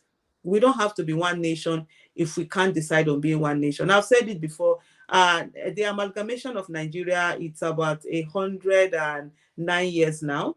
That the amalgamation of Nigeria happened, and we got our independence about 62 years ago. I think I've said this before and I'm going to repeat it, we need to sit down and have a Nigerian conversation which says, do we want to remain as a country or we don't want to remain as a country? One Nigeria, to me, if Nigeria decides to break into 36 countries, fine and good. I will go and visit every other country. I will probably go and collect visa from everywhere and go to that place. And but for me, what is sacrosanct is good governance, accountability, transparency, development, good roads, good healthcare system, good educational system, public education. Because if you look at it today, access to good quality education is dependent on the economic status of one's family. For me, that's a crime. That's the greatest injustice we have in Nigeria. Poverty everywhere. We're joined together. We have similarity in the poverty, in the joblessness, in the unemployment, in the suffering that people go through. So having one nation for me is not something that it's on my that's for me, it's that key thing. But we should have the good things, the good dividends of democracy, good dividends of good governance, of development, of good things. That's what we should be going for. The 1999 Constitution was not written by we the people. And so we, the people, need to have our own constitution. And you can't have we need to have a brand new constitution where we are sitting down, we are all contributing and saying, this is what we want in the constitution, and this is how we want to have it all. The fact that we don't even have a referendum in our constitution, I think for me, that's so unconstitutional, because there are people that want to say, oh, we don't want to be Nigerians anymore, and then let's vote on it, and let's just quietly break away, and let's have our good, everybody now enjoy themselves. If a marriage is not working, I mean, divorce is an option, and it's an option that should be taken instead of people sitting down and killing themselves. Having said that, also is for me to also put in the fact that, look, there's no region in Nigeria that it's not great. There's no region in Nigeria, whether the northeast, the northwest, the north central, the southeast, southwest, south, every region is amazing and have opportunity to do great things. The biggest problem that they all have had is the fact that we've not had good leadership, and so the people's will and the people's growth has been truncated. And it's in as much as we talk about, so it's not as if, oh, the moment you automatically separate, like some people think everything is going to be okay. No, it's not going to be okay. You're going to go about with those same leaders that we've had before. Having talked about the 1999 Constitution is also to say, like I said before, the Constitution, a president will not give you a new Constitution. The governor will not give you a new constitution. It's the legislative arm of government, both the National Assembly and the state houses of assembly, that can give us a good constitution. And that's the reason why we must be very invested in the kind of people that we are sending to the National Assembly and the kind of people we are sending to the state houses of assembly. Let it be people with competence, character, capacity, people who are loyal to Nigeria, people who are patriotic, people who care about the people who are courageous, people who are knowledgeable, people who will do the rightful and do the needful and put Nigeria first rather than their own personal gains. And so those are the things that we also we need to do. On the issue, on the decision of the Supreme Court, the Supreme Court is the final arbiter of the law, is the one that has a final say. The moment the Supreme Court has a ruling, there's nothing that anyone can do. And one of the things that you did say was, what if the Supreme Court favors APC? Yeah, that's one of the scenarios, because in everything that you do, you have to have scenario building. What are the different things that we go on? If the Supreme Court favors the APC, that's the final court, and that's the decision, and there's really nothing that anyone can do on that. What Peter Obi will do, I can't say. I'm not Peter Obi, but one of the things that I know personally, that for me, if God forbid if that happened, Tinubu will never be my president, and at every time I will not acknowledge him as a president. I will not yield to whatever, and I will constantly make it be known to him that he is not president. He doesn't have any right to decide on anything in that country. That's going to be my way. The Supreme Court can make its own decision. I will be able to say, personally, I'm not going to take that on. But one of the things, and that's why for me, I constantly keep talking about the fact that, look, we must go beyond one way. While we are doing this, what are the other things that we are doing? Where are the people that we are getting into political parties? Those who are able to join political parties, to join them. Where are the places where we are getting people, competent people with character capacity into office? Where are the people who are going to act as what do they call them? Polling unit agents, so that we know we have at least 600,000 people who at every polling unit, there will be 2 polling unit agents that can act as agents who will ensure results are put in there. They are not changed. Where is the thing that we're putting down so that we know we have our own IREF, our own database? So it's not just IREF, we're depending on INEC to give us the result, but we as citizens, we also have, we have our citizens polling unit agents. We also have our citizen collation center where these results are coming in, where we have a parallel result that is going on. While INEC is putting out its own, we are also putting out our own, so that unit by, even before INEC begins to call out the result, we are already calling out the result, because that's what happens in most of these Western countries. You find out the result that it's not even the official result. That's why even within their own media and all of that can declare before the official declaration happens. So what are those things that there's a lot of job that we have to do. There is a lot of work that we have to do. Why we do not even have the time and the luxury to be depressed, because we need to be putting in all of this work. Why on one hand we are fighting for that other result. And then the second thing is that the person did not ask, which I'm going to ask as a question on this, is that what if a Supreme Court judge favors Labour Party and Peter Obi is declared winner? That's one. Another question is, what if a Supreme Court says, let's have a rerun? What are we going to do as we are all sitting down here? Are we already thinking about that? Are we already thinking about what strategy are we going to deploy against the violence, the kind of violence we saw on March 18, to ensure that people are protected to go to the polling units and vote? Are they going to unleash violence, put fear in people, and so that the people who went out to vote on February 25th are no longer coming out to vote because they are afraid, which we end up reducing our numbers? These are also some of the things that, so let's not focus on what if we win and this thing, do we go? We're focusing on the negative, so we're not focusing on the whole picture and say what are the things that can be. So these are also do we have enough people that are going to serve as polling unit agents that will really stand there and not the ones that will be compromised one way or the other? Do we have people who are going to drum up more support? Do we have time for campaigns? What are the things that are going to do? And then finally, also, if Peter Obi, when Peter Obi gets sworn into office, if the Supreme Court, the decision of the Supreme Court is that Peter Obi is sworn, what are we going to do? Are we going to turn against each other and turn against people who are going to hold Peter Obi accountable? One of the things, the moment Peter Obi, even from every day, we are always laughing, myself and Pio are like, when you get into office, I won't be smiling with you like this. If you wake up in the morning and eat food, I'll say, Oga, which kind of food do you eat? Did you eat the one that will give you energy to work for Nigeria, or you ate the one that will make you and be sleeping and not work for Nigeria? Because for me, our business is to hold the president accountable and not just to be fawning over him and singing around him. Thank you. Thank you. Thank you very much, Aisha, for that response. I would like to call on the next person. Please, I can see some people on the panel. You are not on the screen. Your screen is only on. Like, give us a mandate. We don't see you at all. It's the wall we are seeing. And Madam Nena, we don't see you. We are seeing your wall or something. Please stay on the screen, please. Thank you. Okay. No, hold on, sir. I can't. We have people that have not. I'll come back to you, Olumide. Don't worry, sir. I'll come back to you.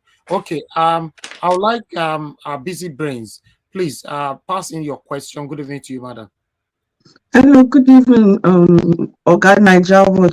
Well done, and God bless you for this opportunity and for being able to back the Aisha. She's a big fish. It's quite an honor to have you on the panel, Aisha. Na gaiswa gaskiya. I'm so proud. So proud of Aikin the KKE, and the voices that like yours out there are needed, and you've come on the scene and you've woken a lot of us, and really proud of you for being a pace setter and for your consistency.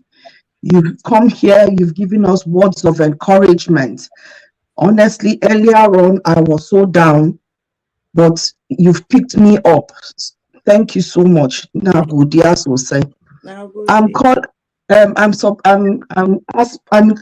calling from, is it calling, or I'm talking, or I'm asking my questions. I'm here in the UK. around Lincolnshire to be precise. And my question is this: it is my understanding that the judiciary were meant to give ruling, or should I say judgment, with regards to the 25% today. Am I right? No, I'm not aware of that. Is there? Ah. I What's know your there were some question? words. You just go for your question, It Madam. might be that I'm not. No, it's the question. That's my question. I was going to ask, because from what we saw on social media, which we need to be careful as well, that is why I'm bringing in here to clarify, because they said the judges were absent. I don't So, know. I don't know what you're talking about. I don't know anything about that. Okay, so go Yeah, ahead. Go ahead. I think I know the That was the direction. Abuja Indigens Yeah, that's what I case. wanted to That say. was the Abuja Indigens case. Yeah. oh, okay. So the judges were absent. yes, So they were absent on Wednesday and they were absent today again. They said they were yes. So what does that tell us? Is that the precedence of what to expect? Okay, is that your question? Yes. Okay, thank you. I'll call on the next person so that I can take two together. Let me call on Mr. Edwin. Mr. Edwin, thank you very much, sir, for joining us. Good evening to you. Where are you joining us from? And go ahead, 1 minute with your question. Thank you very much. Asha, thank you very much. You are much welcome. Yeah, my name is Edwin and I'm calling from Germany. Thank you. We are grateful for what people are doing. Your effort is well calculated and it's accepted and then it's recognized. Thank you very much. May your head continue to remain good with you. This is my question. From every indication, this man has been the master game of corruption, which we believe, now that he's not there, he's been able to destroy the whole judiciary, the whole armed forces and whatever. When they now swear him in, and what is it that is the guarantee that he's not going to remove all the judges that are not binding down to him and replace them with those who will always answer him for him to be able to turn the table around in his own favor? No, but that's number one. And number two, how are we sure that this election constitution that has been passed in 2022, which is like then going to change the game completely, he is also not going to go there to amend it by taking a kind of, taking over the Senate House and House of Rep to do and make a law that will favor him and his party in whatever way he wants. Thank you. That's my question. Okay, I think you can take that when you're ready. Can we have one more question? Okay, one more. Okay, I'll come back to Olumide. You wanted to say something, please go ahead. Unmute yourself. Olumide, are you hearing me, sir? Yes, I can hear you. Thank you for giving me the opportunity. Thank you. So, Aisha, so thank you again for all you do. So the reason why I even joined your platform is because of the kind of work you do, and also the fact that you have a big following. You have a voice, you have a big following, and I know that a lot of people listen to you, and you are a role model and a mentor for so many of the youths back home in, permit me to say, I'm sorry, like Nigeria. I don't call it Nigeria, I call it Nigeria. So the reason I'm asking you is because you talked about the people participating in the electoral process to bring about change. But some of us that belong to another school of thought or another section of the country, or some of us that believe that the only way to bring about that through change is not necessarily through the electoral process. Since the constitution derives its powers from the people, the fact that the way it was written in the first place is flawed. You said it now that we the people. Excuse me, sir. What's your question? You are. So the question is, do you believe that? Do you subscribe to that school of thought? Not necessarily through the electoral process. We've tried it so many times since 1999. It's all been amended. It's been panel beaten. It hasn't brought in anything positive for all of us. Do you believe that we should pull it down and let the indigenous people that truly own Nigeria, that truly own, and not the current owners, sit down on a round table and talk, and So how do you bring it design a down? new one? How do you bring it down? Sorry? How do you? So we what's the way? we can suspend it. We can go back to the one in the that worked for us in the old premier regions when they were operating the So premier region. I know. How do you do that? That's what I'm asking. So we need, that is where we need leadership. How do you get the leadership? A sincere leader. I don't believe that somebody like the current APC sworn can do that. They don't want that change. So hold on. But how? But if somebody like Peter Obi, people like us can support Peter Obi if he comes in to do that and show strength and doesn't bend.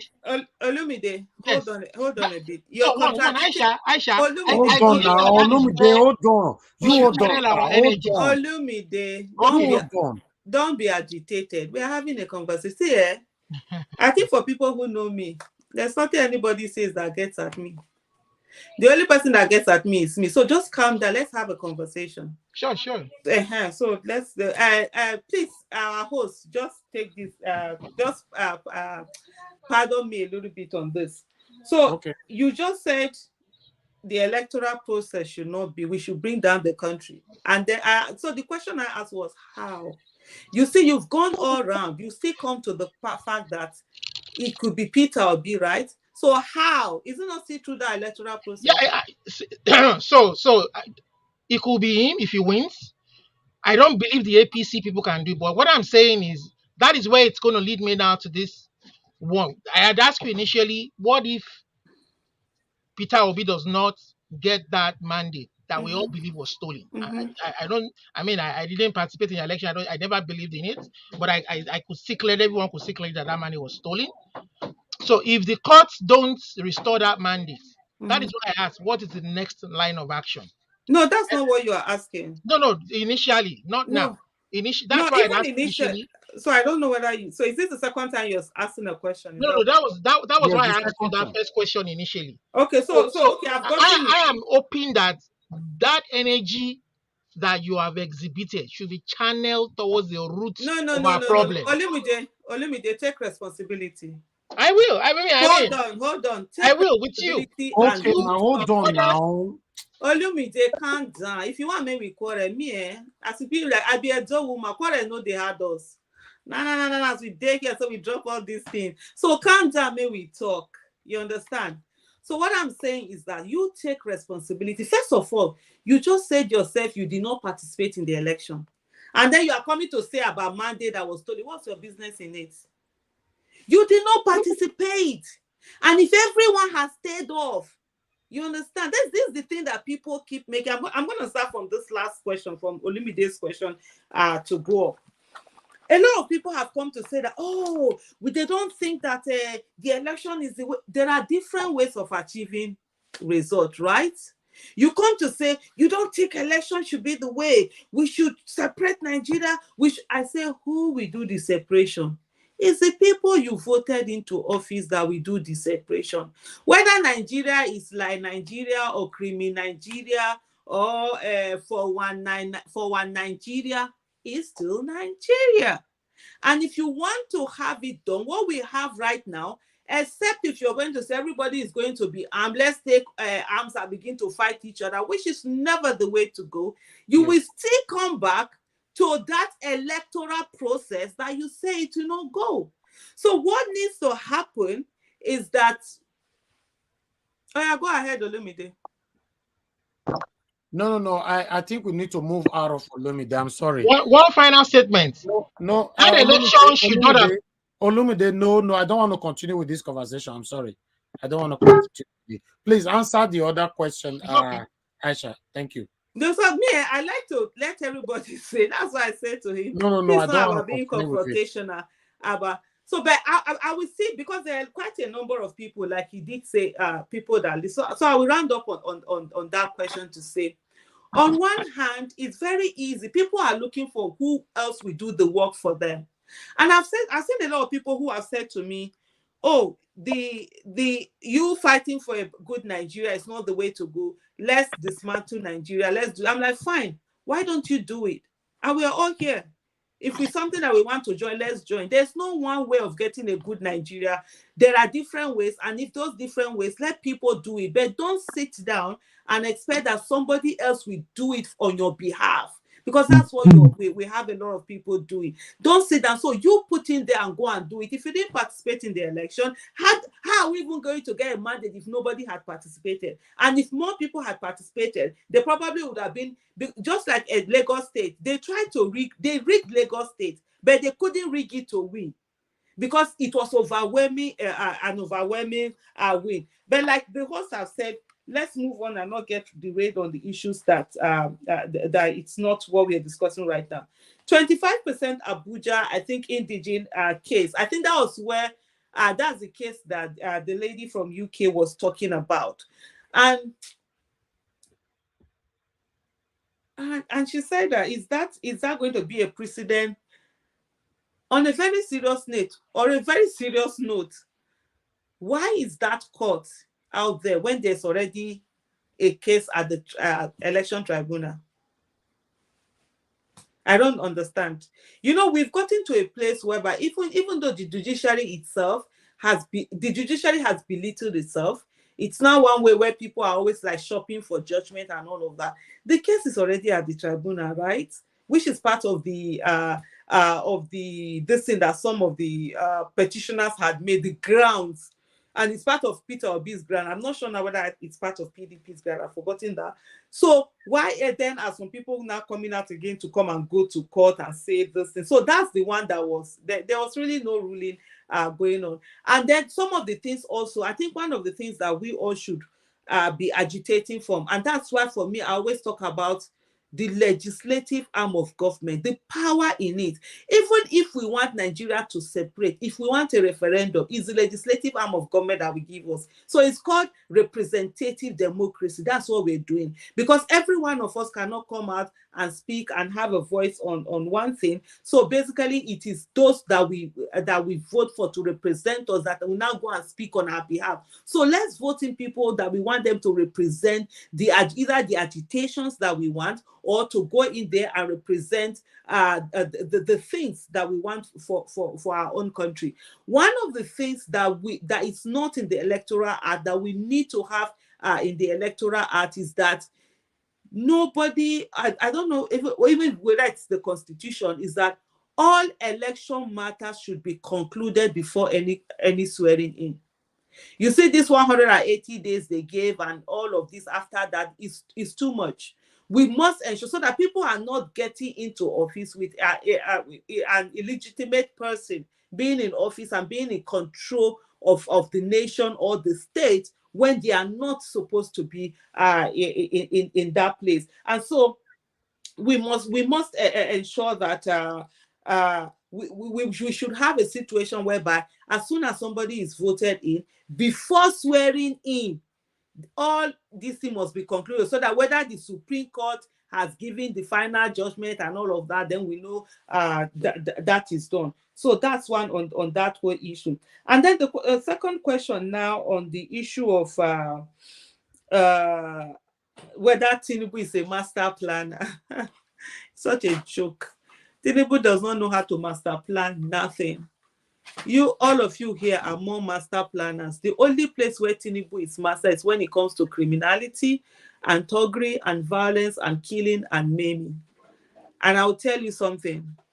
I would never, ever spill somebody's blood because I want someone to win election or because I want to win election. I will never, ever do something criminal because it's the easiest way to do it. I would rather go through the hard way. I would rather go through no matter how and be within the ambit of the law. And that's why for me in my whole life, even as a child, that's how I've always been. And that's why I have a big mouth that I'm not afraid to use at any time. And that's what a lot of us out here. So please, don't take Tinubu's criminality as being intelligent. Don't take Tinubu's use of violence as being one master strategist or one tactician. He is not Or a smart. tactician. He is Or not smart. smart. He is crude. He is a criminal, and that's what he has exhibited. And I'll tell you something. If I was the one that wanted to go against the law, as in now, okay, I want to commit offense, I will chop the one we get for all. You know what it is. Every one of us, if we have our Bible, please can we write 201 in our paper, and then connect your 1 to the 0 to make it look like 20. You now have one fat. I don't know if you can see my paper now. I know it's a bit far off, but just read yourself and see. You now have one fat 0 and small 2. So that's how they changed Peter Obi's to something like 201 votes to 20 votes. And then you start cleaning, and you tell me the person is a master tactician. The person is dumb as dumb can be. Let me tell you, if I was going to do that crime, what I would have done is that I would have produced a duplicate answer result sheet. Sign it already in the offices. Why you people are going to go and be standing under the sun and be voting? You will just upload the clean one. We just looking at signature. Everywhere we don't put people be. I tell you now, crime no be. That's why I tell you, crime no be what person they do now. We know that it's crime is a crime. That's why we don't partake in it. We rather do the honorable. It's not as if we don't have the brain. I'll just get some few people where sabi sign, where sabi forge signature. As soon as they there for polling, they will just send the signature away. They will just sign and they will just upload fresh sheets. Not the one where I'm going to change 0 and 1 together. And you tell me the person is a master tactician. The person has nothing. It's an illusion that Tinubu. If Tinubu was a master tactician, he would have ensured he got 25% in Abuja.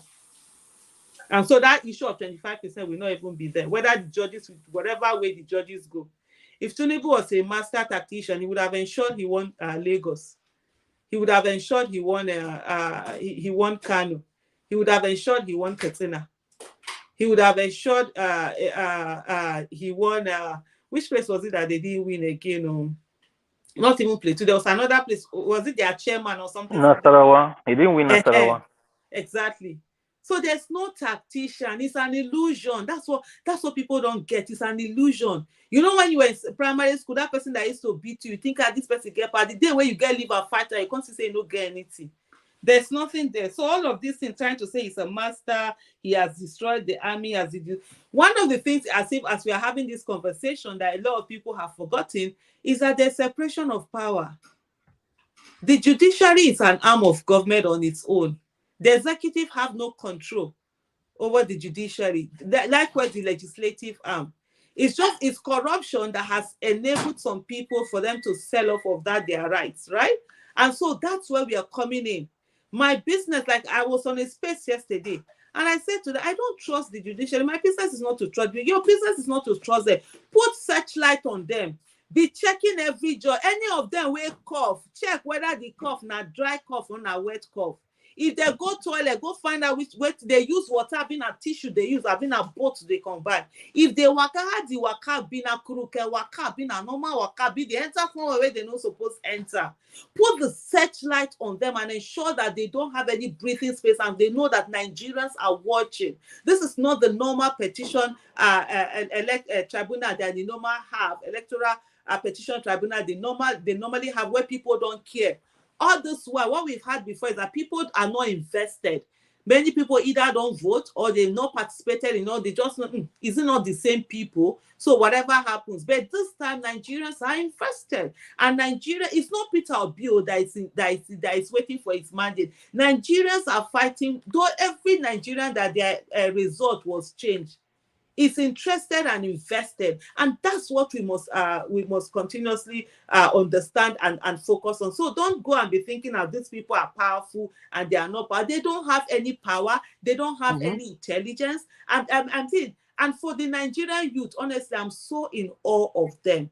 Nigerian youth, they have creativity, they have intelligence, they have social media, they have technology, they're able to come together, work together, and do a whole lot. And they did it this election. And everyone, you've seen how much you have proven to be much more and better at this politics than the people that have been doing politics for decades. They know nothing. Atiku has been running for president since 1992. You understand? Tinubu has been on this thing for over 2 decades. A lot of other people have been in this politics for 4 decades. And yet, people who have never focused on politics came in and within 10 months shook them. So imagine this energy that you've put in within 10 months, you put it for another 1 year, for another 5 years, for another decade, for 2 decades, for 50 years. Imagine where Nigeria would be. So let's not ascribe power to people who are absolutely powerless. All they do is that they use violence and they use state machinery. Other than, look at Lagos election, seeing people being thugs. Even look at the people. Have you seen the people that what's this man's name? What do they call that guy? What does they do MU anyhow? Where that guy from Naija Delta say he brought in people. See the way they wear uniform like people when they come out from prison. Asari Dokubo. Asari they form say behind it. I say, guy, drop, they carry gun. Guy, drop gun, carry your hand, consider you 5 person. Even me where I take here, I go take you for ground. They carry gun. Who know if we carry gun? We don't want carry gun. We want to use our brain. Now we they sit down, they talk. So what do these people use? Other than is this illusion? They use violence. If you tell me he's a master criminal, I'm not going to argue with you. I don't want to be one. Violence and all of that. But tactician, a strategist, someone who use intellect, nah, Tinubu is not. Thank you. Thank you very much. Thank you. You see, I don't hear him now. Be some of the way they come this platform, what they say Tinubu is smart. Smart care. Where the smartness day. Thank you very much. All right, we have just one more person on the panel before I'll take only 5 calls so we can let you go. I really do appreciate you. How you've handled all the questions today. Guys, make una like now. Make una press the like button. Help us to share because our voices needs to go far. Yeah. Please, sharing is very important. Press those like buttons, share, because the more people that get to hear about this, the more energized people are. Exactly. Thank you. Thank you. All right. The person I wanted to call, we lost you. You just left the panel. Okay, let me take question. I have one question here from the comment section. Somebody asking that why is it that Labour Party don't inform us, the obedient, daily on what is going on whenever there's case in court? So I think I should put that one on there while I'm going to pick calls. I need just 5 callers. Please, hello, Mr. FA. Thanks very much for calling in. Please, good evening to you. Turn down your device. Go ahead with your question, sir. You have 1 minute. Yeah, good evening, Naija. Good evening, Madam Aisha. May God bless you, Madam. We have been seeing your efforts. Where did they call us from? Madam, yeah, I'm calling from Italy. Okay. Yeah. Please, Madam, waiting I call for this evening. I beg, tell our principal, say, make it come and tell us, make it give us hope. Most of the majority of obedient, hypertension, you want put us for 6 feet. Make it come and cause you approach us, for Christ's sake. Okay. There is hope. If you come and say there is hope for my obedience people, you get the way go to approach us, go see girl, make it come out. Okay. Thank you. Please, for Christ's sake, Thank make you. it come out. You don't talk time now. You repeat time again now. No, I'm obedient. I know, but you don't talk the question, sir. Just allow me ask the question finish. Allow.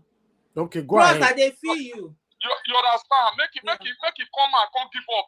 Make at least when there is hope, there is life. We will get more agility. We'll still get there. May still come and come tell us.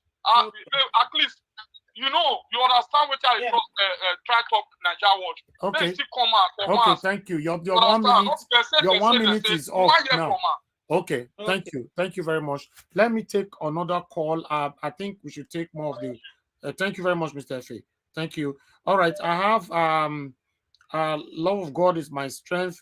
Thanks for calling in, madam. Please go ahead with your question. Where you calling from and what's your question? Yeah, my name is Joyce. I'm calling from the UK. My question is, thank you, Aisha, Thank you. We really appreciate you. You're a very hardworking lady. You have fought for Nigeria, and we see everything that you are doing. We are really grateful, and we thank you, and God will be with you. Thank you very much. We appreciate you a lot. Thank you. Yeah. So I just want to ask you, if there's a rerun, if they call two parties to do a rerun, it's because our principal is put at number 3. What's going to happen? Because a lot of people are saying that it's going to be between Tulumbu and Atiku. Okay. So please, can you just explain this to us, please? Thank you. Thank you very much. Let me take just one call for now for Komato. Mr. Chris, thank you very much for calling in. Please tell us where you're calling from and go ahead with the question. You have only 1 minute, sir. Good evening, everybody. Good evening, Naija, and good evening, Madam Aisha. It's a pleasure to be on the same panel with you. And thank you very much for everything that you do. I just have, although you've made some clarification. Where are you calling from, sir? I'm calling from Dublin. I just have a little question for you now.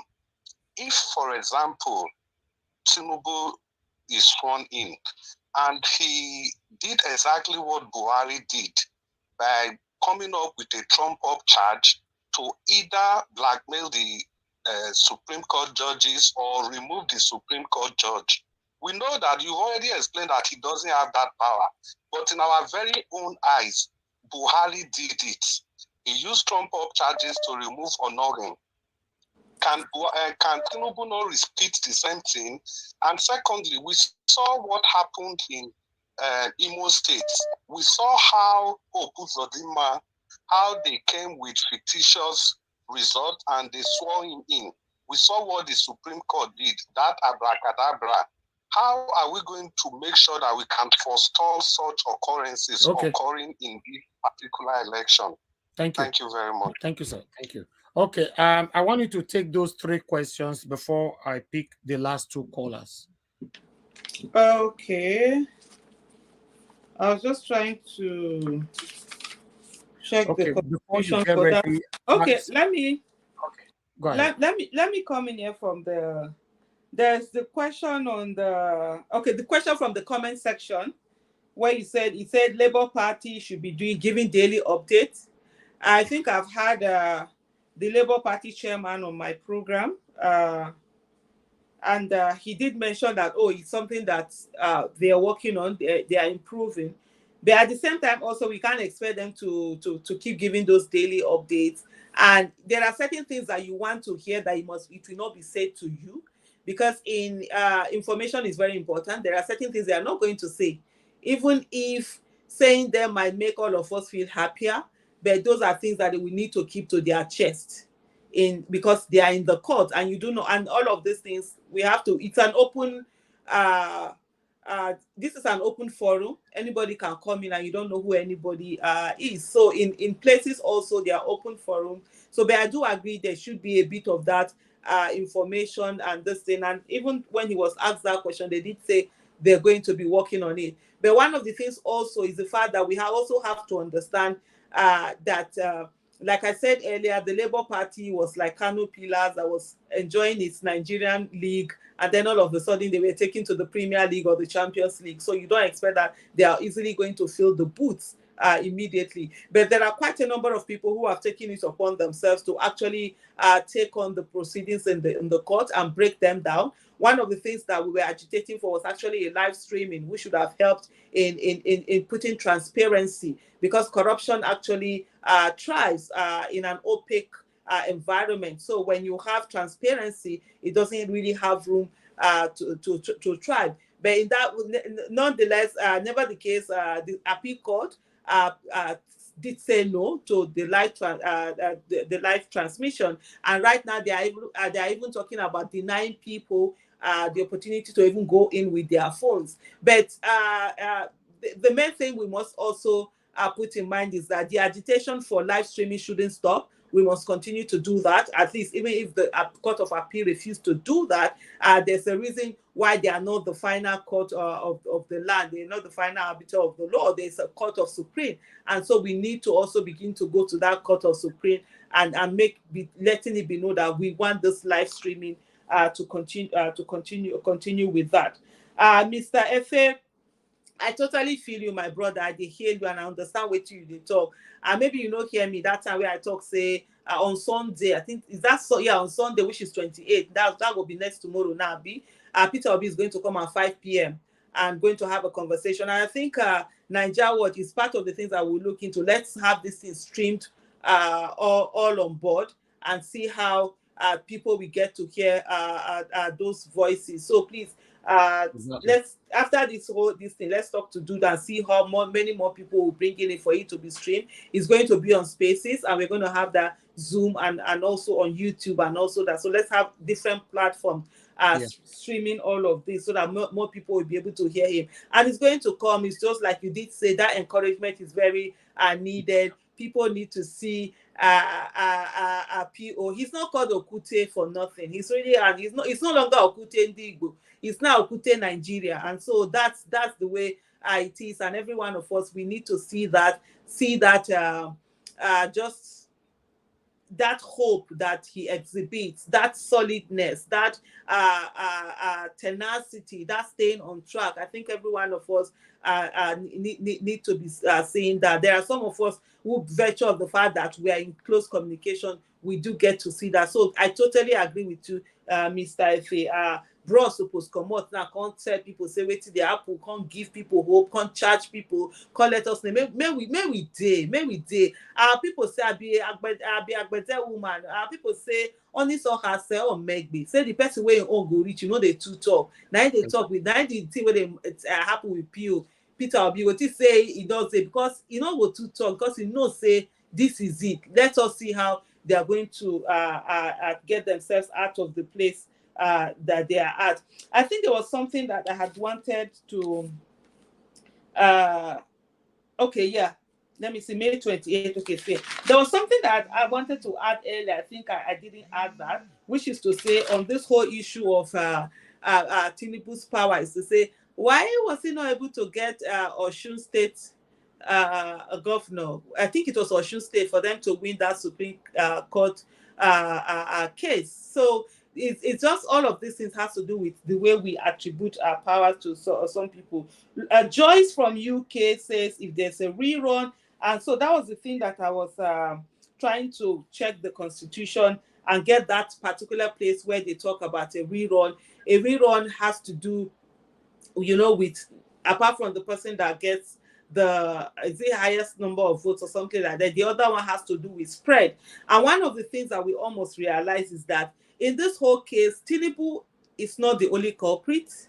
PDP and Atiku, they are also culprits because in different states, they did what they needed to do, which is to transfer votes, change this, what do you call it now, Labour Party votes to their own in their own different areas. So Delta State did their own thing. Adamawa State did their own thing, and other places like that. So it's not just one place.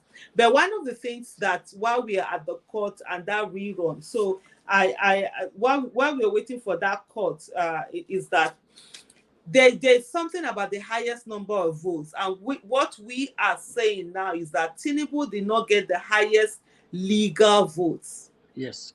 So it's that legality that's where the issue. He might have the highest number that INEC has given him, but they're not the highest legal votes. And there are certain ways in which you are able to determine what are these legal votes in terms of the fact that what was the voting, the transmission, the correct numbers that were there, what was not there. So all of these things are things that have to also be put in place. And most likely, when the whole cases are done, you will not be able to see who was it that got the highest legal votes, and that's the thing that has to be done.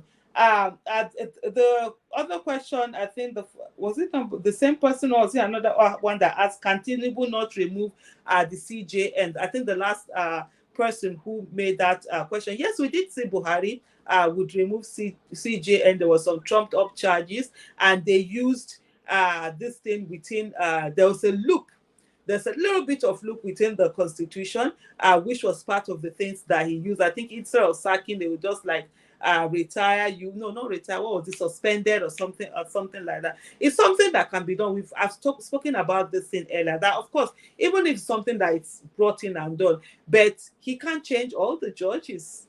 The CJN doesn't have to be. He can sit on this thing. So it's not as if he doesn't sit on it, nobody else sits on it, or that the case will not go on. They already judges who are there. That's at the Supreme Court level, right?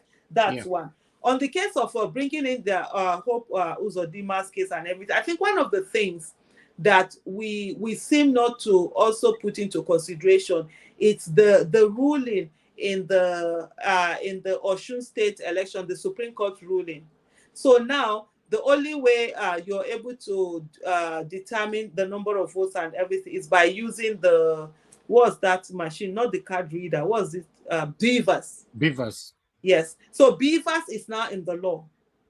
So that's a ruling that most of us are really not looking into, which also we go on in this. So we have to, the Beavers is there now. How many people were accredited, how many people voted, how many numbers were there? That's also some of the things that will be part of all of this ruling. I think also is the fact that a good number of the cases that have happened before, in all the things where we think these people have power or do not have power, one of the things that I've been saying all this while, I think for me, even if it's that's the only message that anybody took out of all the blabbing I've been saying, I've been blabbing all this few minutes or hours, is the fact that people's participation, when Uzodima's cases were happening, where all of these cases were happening, most of us were not participating. All we sat down with that, we will just hear that, oh, they've given a judgment, and then most of us will be, are they still in court?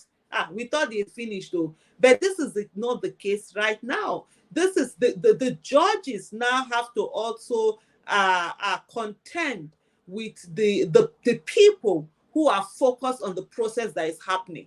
So that's a major thing that I think that a lot of us are not going on. So that's why we need to put all our searchlight, all our effort on the judiciary and just focus on that, I like to say to them. And also for us to understand that the judiciary itself needs to get to a place. They need to understand that this fight is also them fighting for their own existence. We've had situations where judges have had to go to do protests because they've not been paid and all of that. So we all need this good governance, and it's also something for us to put that pressure. The pressure from the people, it's a very effective tool.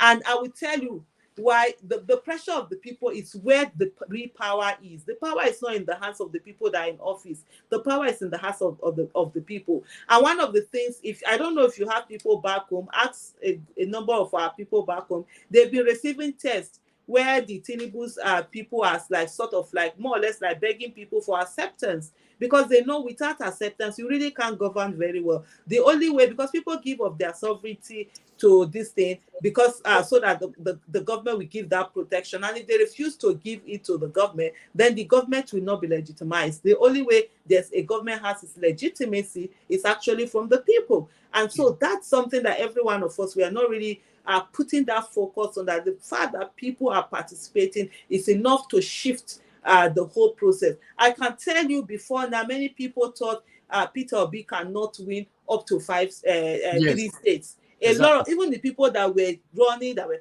some of them campaigning, some of them were obedient, they were doing it. But are you sure we will win this? Are you sure we will get this? Are we sure we will get anything from this from any state and stuff like that? I mean, we've seen how it is right now. We've seen the difference when people simply went on and participated irrespective. And I think that's the thing that we should really focus on. Thank you. Thank you very much, Aisha. So that we can let you go, I have 2 people that joined the panel, and I have 2 more calls to go. That is the only 4 that we have for you now. Alera of Nigeria, it's good to have you on the panel, sir. Please, you have 1 minute. Where you joining us from and your question, please. I'm joining from Germany. Madam, how you doing? And I hope I hope Madam Dudu is doing also good. she's doing great. Yeah, give my regards, please. Okay, she will hear, I inshallah. commend Thank you. you, and I can tell you've really gotten a lot of your energy back due to Yeah. the stress factor of the election. The way you're talking, Yeah. I can tell you got a lot of your energy back.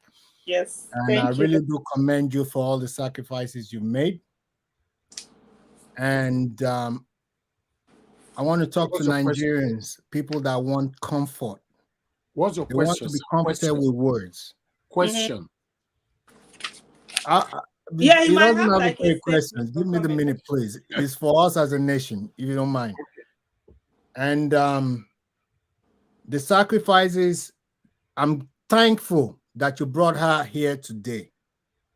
And the sacrifices she's made, personally, the sacrifices PO has made, the sacrifices, the names you don't know behind her and him have made.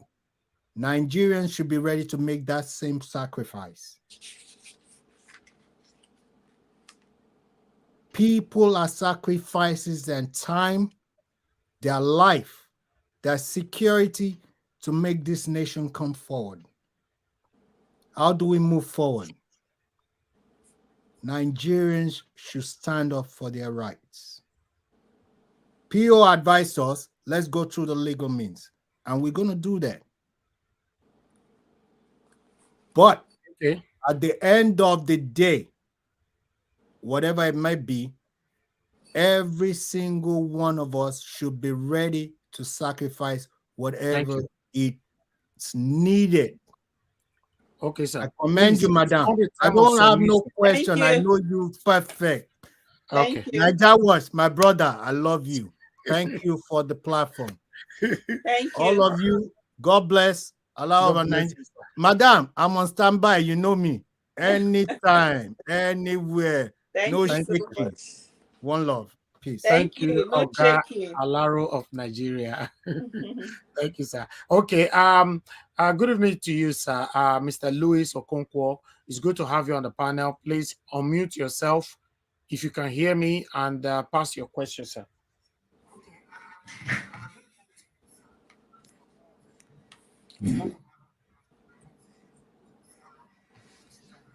I can hear you. Go ahead, sir. I can hear you. Yes, sir. Thank you, Elvis and Naija Watch. Thank you. You can hear me? Yeah. Okay. Thank you, my sister Aisha. Thank you. Sorry I haven't been able to connect to your Saturday Zoom. But I just wanted to thank you for what you've been doing. Thank you. I've been following all your activities and supporting them one way or the other. And I thank you again. By God's mighty grace, we're going to get our mandate. One of the things I tell people is let's focus on what our principal is doing. If we follow what our leader is doing, we will get to the end.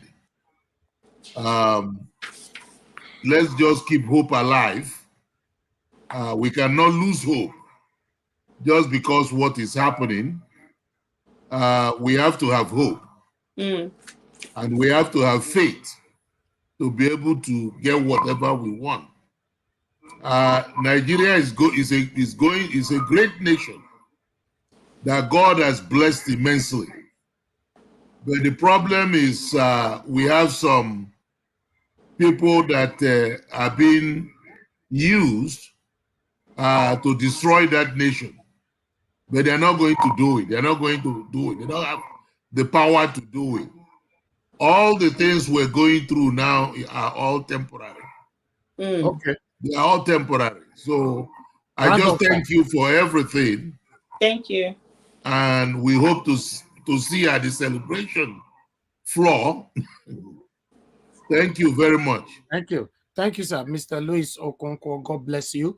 All right, callers, I have 2 more calls to go because I'm going to let Aisha to leave now. She's been here now for a while. So it's better you call in quickly. Just, okay, I have one more left. Good evening to you, Madam Joy. Thanks for calling in. Please just tell us again where you're calling from and your name and your question within a minute. Thank you. Sure. Hello, everybody. Hello, Madam Aisha. Hello. Thank you, Mr. Naija Watch, for bringing her our way. My name is Joy. I'm calling from the US. I have, my question is going to be this way. I mean, for the last 3 months, I have had self-education, kind of trying to look into what is going in our nation. I am not a politician, have no interest in politics, but my heart is after, good governance, having this, our nation, heal, have a better governance, have a healthy society. So my question to you is, for people that don't have interest in politics, people that love this nation, Nigeria, and like in Nigeria, there is a lot of Nigerians don't have an idea or clue what it means to be a citizen of a nation because of all the things that have been indoctrination. It call people, they are more interested in what you're going to give them, not knowing that they need to make a sacrifice. So my question is, what are the things we can do to educate, reorient our people so that they can have an idea of what it really means and how to heal, bring this nation to what it's supposed to be. Thank you. Thank you very much. Thank you. All right. I'll take on the last call so that we can take it from here. Hello, sir. Please turn down your device. Please talk to us where you calling from and your name, and go ahead with your question. You have only 1 minute, sir. Hello, good evening, Mr. Naija Watch. Thank you, sir. And Madam Aisha, I greet you. This time of question asking, and that's what I am calling for. Now, I just where want you to calling ask from, you this. sir? Where you calling from and your name? Yeah, sorry, I'm calling from the United States. I'm calling from the United States. Madam Aisha, my question is this. I think a couple of days back, we saw Mr. President Buhari, handing over to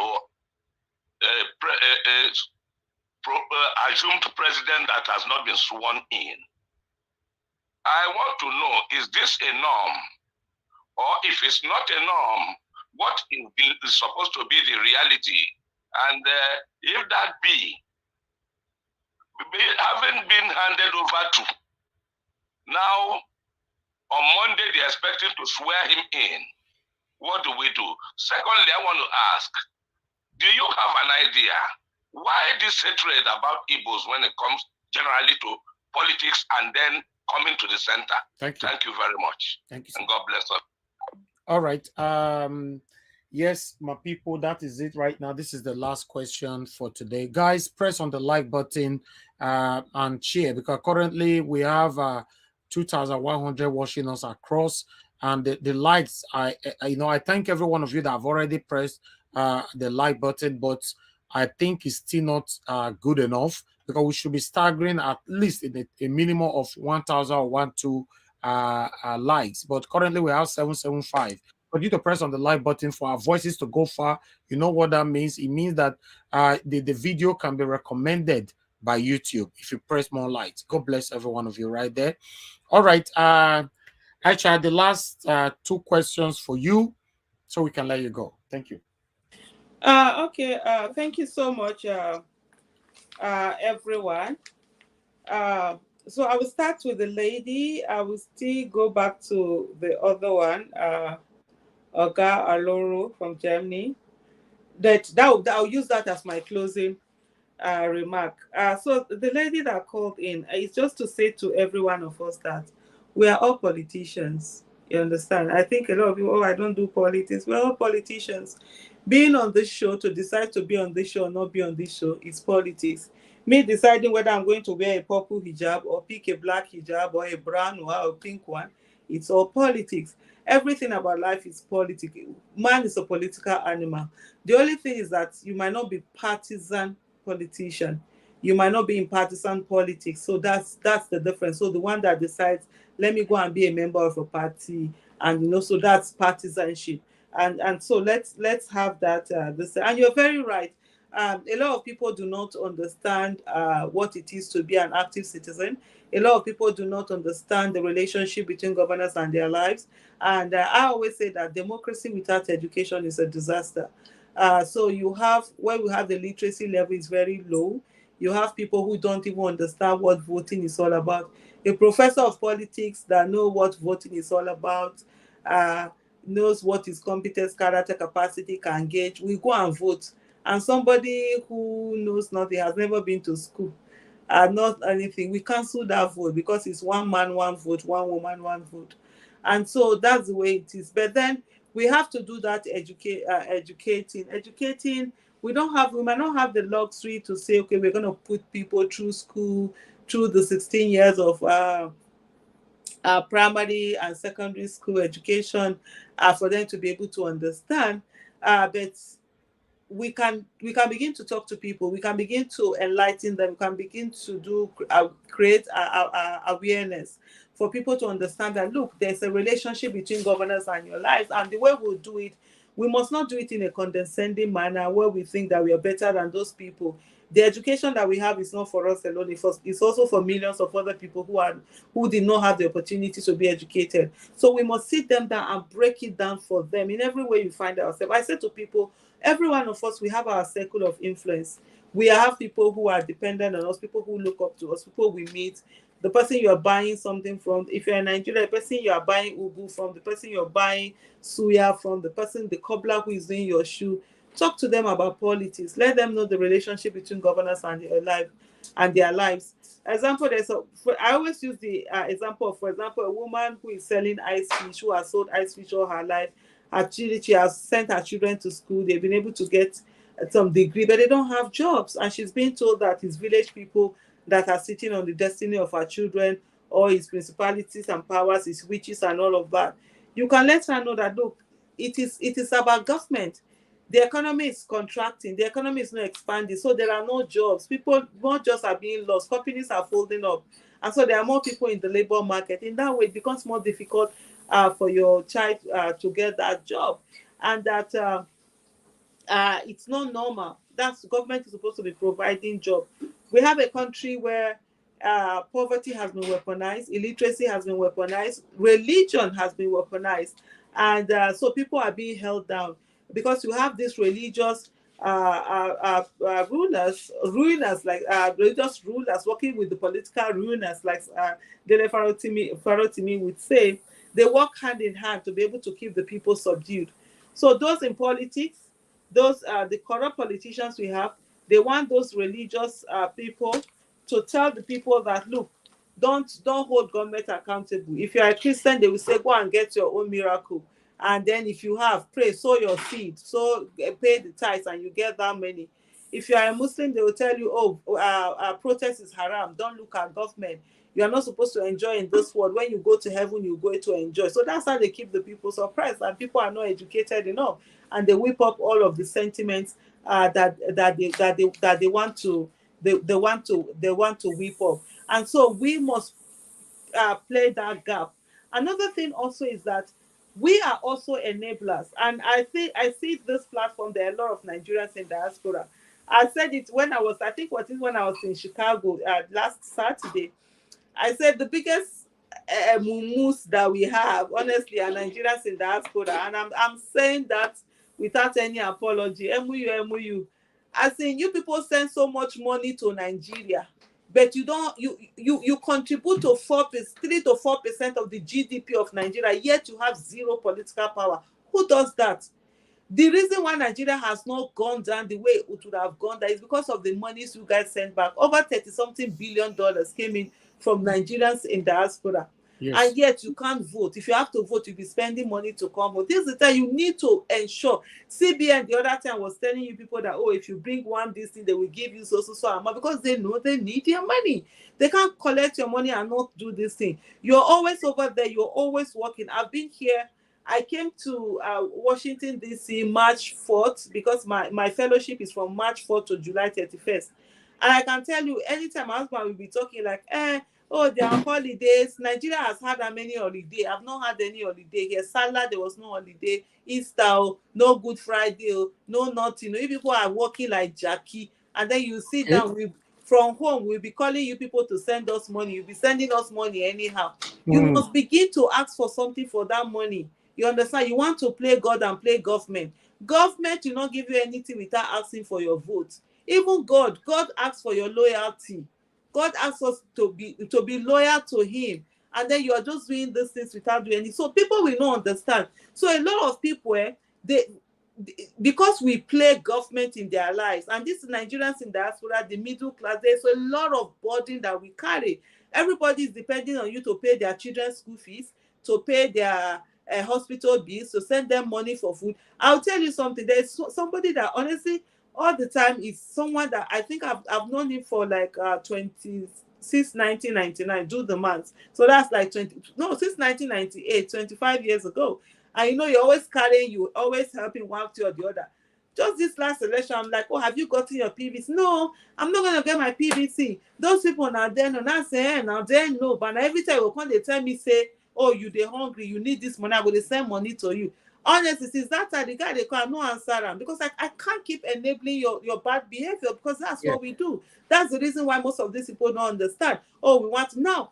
I say to people, if you are going and hold your government accountable, when you come to me, I say, look, I'm tired. I'm done with that. Even was it with them? I was like, I say you don't tire. I say I don't tire. You go to carry people while they go to pay school fees, you go to pay hospital bill, you go to give people money, make them start business. But don't they do anyhow? The person will sit down and say, no, go hold in government account now. You go to put that wahala for your head. So we need to begin to do tough love. Tough love will let people to begin to understand. You can't say that you are over 18, you refuse to get your PVC, you refuse to participate in the political process, and you're waiting for me to be carrying your wahala. And then meanwhile, the government will come in, anyhow government, they will bring bad policies that will affect my businesses, and we will not be making the money that we were making before, and yet you even increase your demands on that. So that's also part of this. So one of the things, before I go, in terms of recommendation, I've been saying this for years. I think in the last 5 years, Nigerians in diaspora, please, you need to, and thank God. And you see what happened when you guys participated in this election. The Nigerians in diaspora and the youth were the game changer. I said this 3 years ago, they're going to be the game changer. And you guys were actually the game changers. And so don't go away. Don't stay out of this. Imagine if you begin to even send your own representative. Come and send members to the National Assembly. At least let's have Nigerians in diaspora. You see this election, there's nothing in it. Politics, there's nothing. Every one of us can do it. Come and send 30 people from over that will come here and represent you at the National Assembly. All the state houses of assembly have members there. You have people who are retired, people who have the competence, maybe they are no longer working one thing or the other. Put money together. Let them get in there. Let them be doing the things from there, so that you are not on the outside. Policies are better changed away from that inside that place. Whatever it is that someone needs, let's get that done. So that's one. In terms of like I said, we are all politicians. Let us be political activists. How do we be political activists? I always say we have 4 ways. For those of us who have competence, character, capacity, who have what it takes to run and are ready to serve, let them run for office. Others, we can help them to campaign. A lot of us did that. We can also help them to raise money, because politics is very expensive. Forget about all these things that people are saying. It needs a lot of money to do the main political campaigns and all of that. So you also help them to raise money for their office. And then finally, when they get voted in, we hold them accountable. So these are ways that you can also be active citizen. You can be a political activist. You can be part of that politics. Then the person that called him from US, right? You said something, that transition document. I think that's what normally is. So there's a transition. What do you call it now? This thing that is set up, because they have to talk to it when one government is coming in and the other one is going outgoing and incoming. They must meet. There must be a transition committee or whatever they call it, so that there will be a smooth transition. You know, there is government is it's in continuum. It doesn't stop because another person takes over or doesn't take over. Government must always continue. It is this thing that whoever is leading it, that's what you have that changes. So there must be that thing. But the thing is that, yes, we know that the person who is collecting that now, it's not the person that majority of Nigerians voted for, but they as far as they are concerned, that's the person that voted, because INEC will go on to declare him even without waiting to go to court. You know, we don't talk about Mahmoud enough. Mahmoud is the real evil of this election. Then after him, we'll be looking at Wiki and the rest, because he could have. There were a lot of things that he needed to have stopped that election, to even say, okay, let's go to the court and get what the court is going to say over, like even that 25%. There were a lot of things that people were pointing out to him on the results that even were on IRF that were being uploaded, but because he wanted to do what he wanted to do, which is to declare and say go to court, because they thought it was going to be easy for them to go to court. We don't go to court now, no wala, we go there and get it done. So that's I will round up. Just hold on, please. Okay, I have one more question for you. One more question. Why you said now the last one with this? No. This one is coming from you, so that you add it to the final. You know, yes. Is you want me to add it now? Yeah, add it now, because as soon as add it now. Okay, so that you can just add it to that. Yeah. I can see two persons, more people double. Oh, now talk the person. Okay, let me finish this one. No. They are saying is one question from multiple people. Yes, asking you that when will you bring Mr. Peter Obi to this platform, because of the work we've done so far for Mr. Peter Obi from different people. Okay, Alaro. Okay, Alaro of Nigeria. Is that what you wanted to say as well? Okay, yes, a lot of people ask for that. And yes, since April last year, we've been for Peter Obi. Every single day, I've been on air. Every single day. I traveled to Dubai with my family. I was still streaming every day for Mr. Peter Obi. And Nigerians in diaspora, you know, I can say categorically that 70% statistically who is obedient in abroad are from this platform. So yes, go ahead, just add it to it. Okay. Oh, great. Okay, I have that now. Okay, so yeah, of course. So there has to be transition. It's just like what is happening in Abia State. You saw Alex Oti put together the transition committee, come to say the work is done, and these are normal procedures, just because we are agitated and on the whole issue. But for them, because they do not believe that the person who is there is not the person who won, so that's why they're doing that. So it's a normal this, and I don't think it's a new innovation that they put in. The main thing is that swearing in. It's so when someone is sworn in, he takes the oath of office. That's when he assumes the powers to actually act in the role of a president. If you remember the other time when they said, Tinubu was going out for a working visit, when the APC, they did one long letter, president-elect, citizens were quick to say he had no right. Working visit like how? On who's this thing? He wasn't sworn in. And of course, legally, that's illegal. He can't come out and say he's going on a working visit for Nigeria or anything like that. So these are part of the things. And then the swearing in, of course, it doesn't even have to be at Eagle Square. It just it's not Buhari that swears in. It's not Buhari that hands over power. It's the CGN that is going to swear him in. But like we've discussed on this platform earlier, the swear is just another day. It's just another day. According to that, I think some of that say just one bed they are going to be doing there another day. But the thing is that same swearing in, the way it is swear and it go swear out. Simple as ABCD, for the right person to be able to go there, the person whom more Nigerians have voted for. What this has happened is that, you know, as we go on in the life of a nation, things change. You keep learning. The problem with Nigeria is that we never learn from mistakes and improve upon them. So, but some of the things that as this goes on is that we must get to a place where all electoral issues, all petition tribunal must be concluded before swearing in. so that has to be in the law, and the only people who can give this are the people at the legislative arm of government that can do this, the National Assembly, most especially. The executive, of course, they can also come with an executive bill, and then it will be the National Assembly that will still go on to pass it and all of that. So those are the things. So I think it's not something that we really should be too bothered or too this. It's just another day. Let's focus on getting that mandate. But the one thing that we know is that as we go on May 29th, will no longer be the day that presidents will be sworn in, because by the grace of God, when Peter Obi comes and he gets his mandate back and he's sworn into office, it will definitely be another day. On the issue of, I think it's also the one that asked me the question that Igbos are hated, especially when it comes to politics and when it comes to, it's the same thing that I will ask the person and say, Nigerians are hated. If you go to every other African country, and I've done a video before and I said, why not? Why shouldn't Igbos be hated?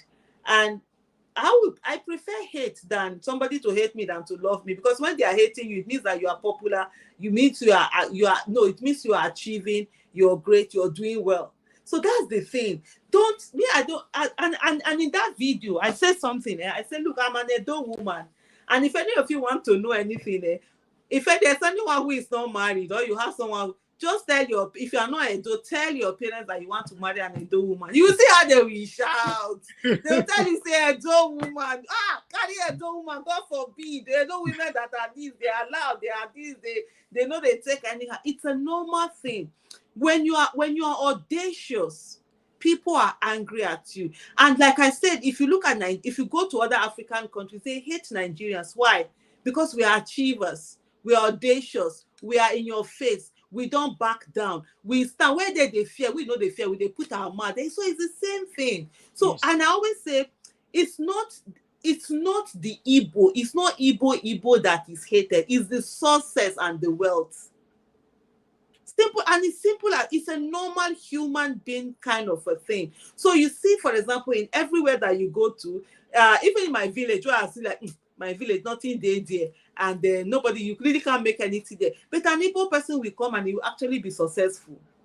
So sometimes these are some of the things that a lot of people, see and they take, and then that whole hatred continues to go on. And one of the things that I always say to people, and even as a woman, as women, we face that a lot, especially when you're a successful woman, and then people begin to say that to you, and then the next day they're like, oh, I even saw somebody today where say Aisha has too much. Is it? How did he even put it? Whether she's too much of a man or too much. I just put laughing emojis. So one of the things that for me, and I've said this a lot of times, I mean, there are people who say I hate Igbo, there are people who say I hate Hausa, there are people who say I hate Yoruba, there are people who say I hate Muslim, there are people who say I hate Christian. I'm not saying anybody.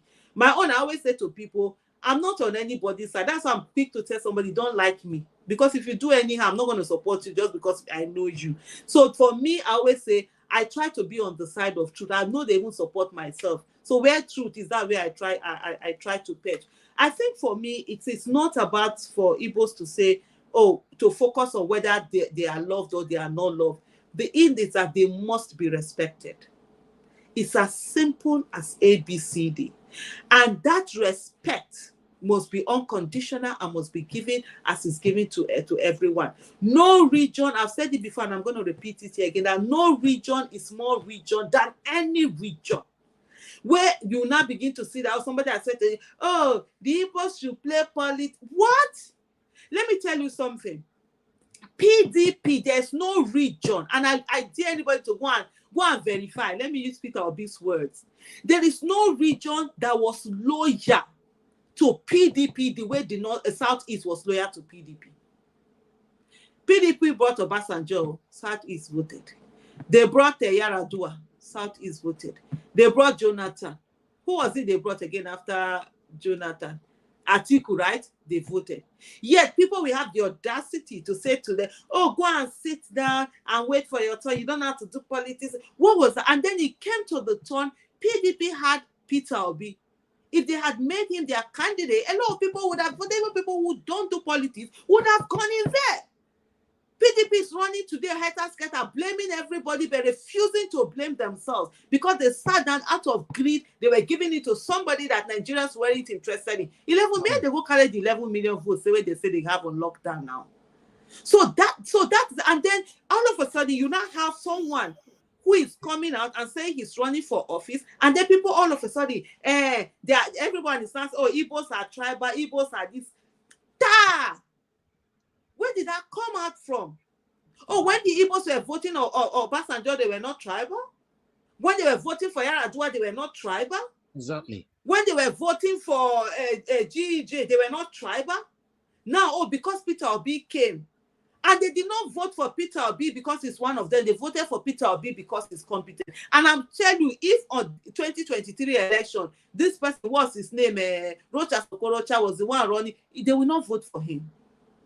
So where is this gaslighting and whatever, that comes for it? Another thing also, so first of all, there's that one thing where no matter if you're successful, if you're an achiever, if people will come after you. So that's part of the things you take. Me, I know they won't consider that. Person say hate me before. I need the hate to keep growing. And I'll give you very a quick example. I've had a YouTube channel since 2015. And I think to a very good extent, when I think from like 2018 or 17 or thereabout, I started focusing on my channel very much. And if I do video there, I will put the link on Twitter, because then Twitter used to have 2 minutes 20 seconds. It won't take more. So instead of sometimes I short the video, I'll just do it on YouTube and I'll put the link. Nobody bothered. For how many years? Up until my Twitter, my YouTube handle has always been one handle where it just stay there. Of all my social media, and is the one that people don't even engage very well. Up until August last year, that was when the handle sort of like started growing. And it's grown now to maybe like something like 60,000 followers or whatever. It's still my lowest social media this thing. Then, I didn't even know that YouTube has anything like monetization. Guess what? Oh, people are insulting. Oh, she's using the obedient movement. She's carrying her this thing from YouTube to I have videos that I did. It's like 23 views. Me, I know they care. Me, my own, I will talk my own is people use my this thing. I'm like, oh, fine and good. Everybody just get the message out there.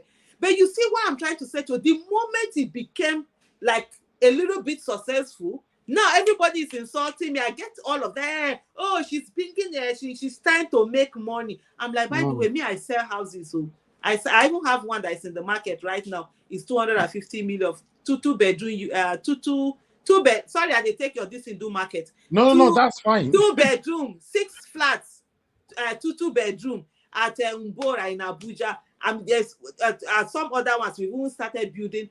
Some other ones again we put in the market. I'm a market woman. I buy and sell. I've been doing business since the year 2000. I used to go to do 2000 where they never born a lot of the children where they tell me now say they take you to make money. I used to go to Dubai to go and buy things and sell. So I used to build houses to rent. Now I'm building to I build also to sell and also to rent. But you see, the thing is that if you're successful, people will come after you. That's what I just needed to make that analogy for. The other thing also is that we have there are certain things also, and I'll mention this. One of the things is that you find that a lot of times people are ready to ascribe the things or the doings of certain people because they are from the southeast, they are Igbo, to the whole of Igbos. As a woman, I face that a lot. So people will say to me, "Oh, women, did you not see Dezani?" And I'm saying, for every Dezani, there is 1,000 or 1 million Dasuki. Did that stop you as a man from doing it? Why should I be compensating, paying for whatever Dezani did when you are not paying for what Dasuki did, right? We have the coup, is it 1965 now? They are also missing the dates. Coup that were done by the Kaduna and Nzego and all of that. And then the whole thing, they are like, oh, it's as if the whole Igbo should pay for that. Okay, what about the atrocities that were committed by Sani Abacha? Did the whole North pay for that? So if you're not ascribing the whole North to pay for what he has, because there were a lot of atrocities. I'm from the South. We faced a lot of that. The Niger Delta people, we went through a whole lot. There were a whole lot of atrocities that were done. But are they facing that? No, they are not. There's certain people feel, oh, it's always easy. And then you have some of the leaders that had come from there, who out of their selfish needs, we throw the whole tribe under the bus to be able to collect some peanuts. And I'm talking of people like Soludo. Peter B cannot in your face. Sure, you don't see her now. I'm talking of people like, what's that other one that is not saying, is it Ojus or Kalu that wants to not be a Senate president and saying that, oh, it will not be good for Muslims. Oh, but it was good for Muslim tickets for president and presidency.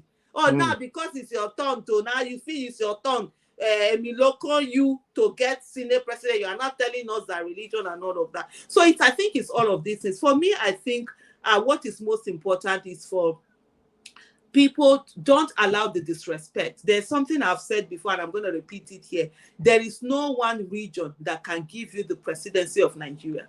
You know, there used to be a myth. People thought that, oh, the North, if the North doesn't support you, you can never. I say, which North? I was born and brought up in Kano.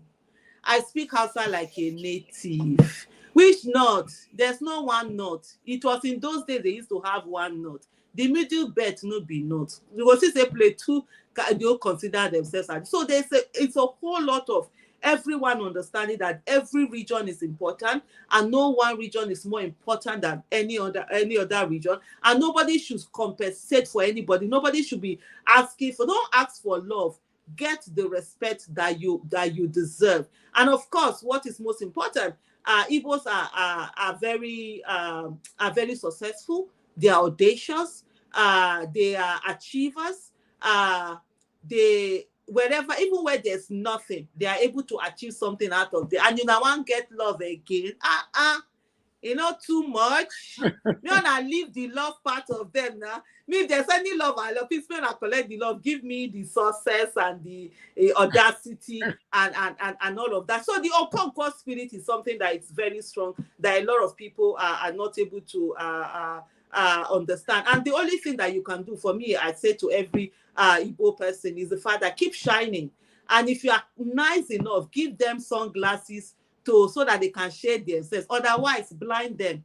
That's as simple as I can say on that. And then on the issue of Peter Obi, so that's why I say I can't give you my words. I can bring Peter Obi to come on the platform. So if in as much as we want this thing, he's not going to keep being on different platforms. And that's what I was saying to you. Let's have this conversation. Talk with Dudu on Sunday. He's going to be on this.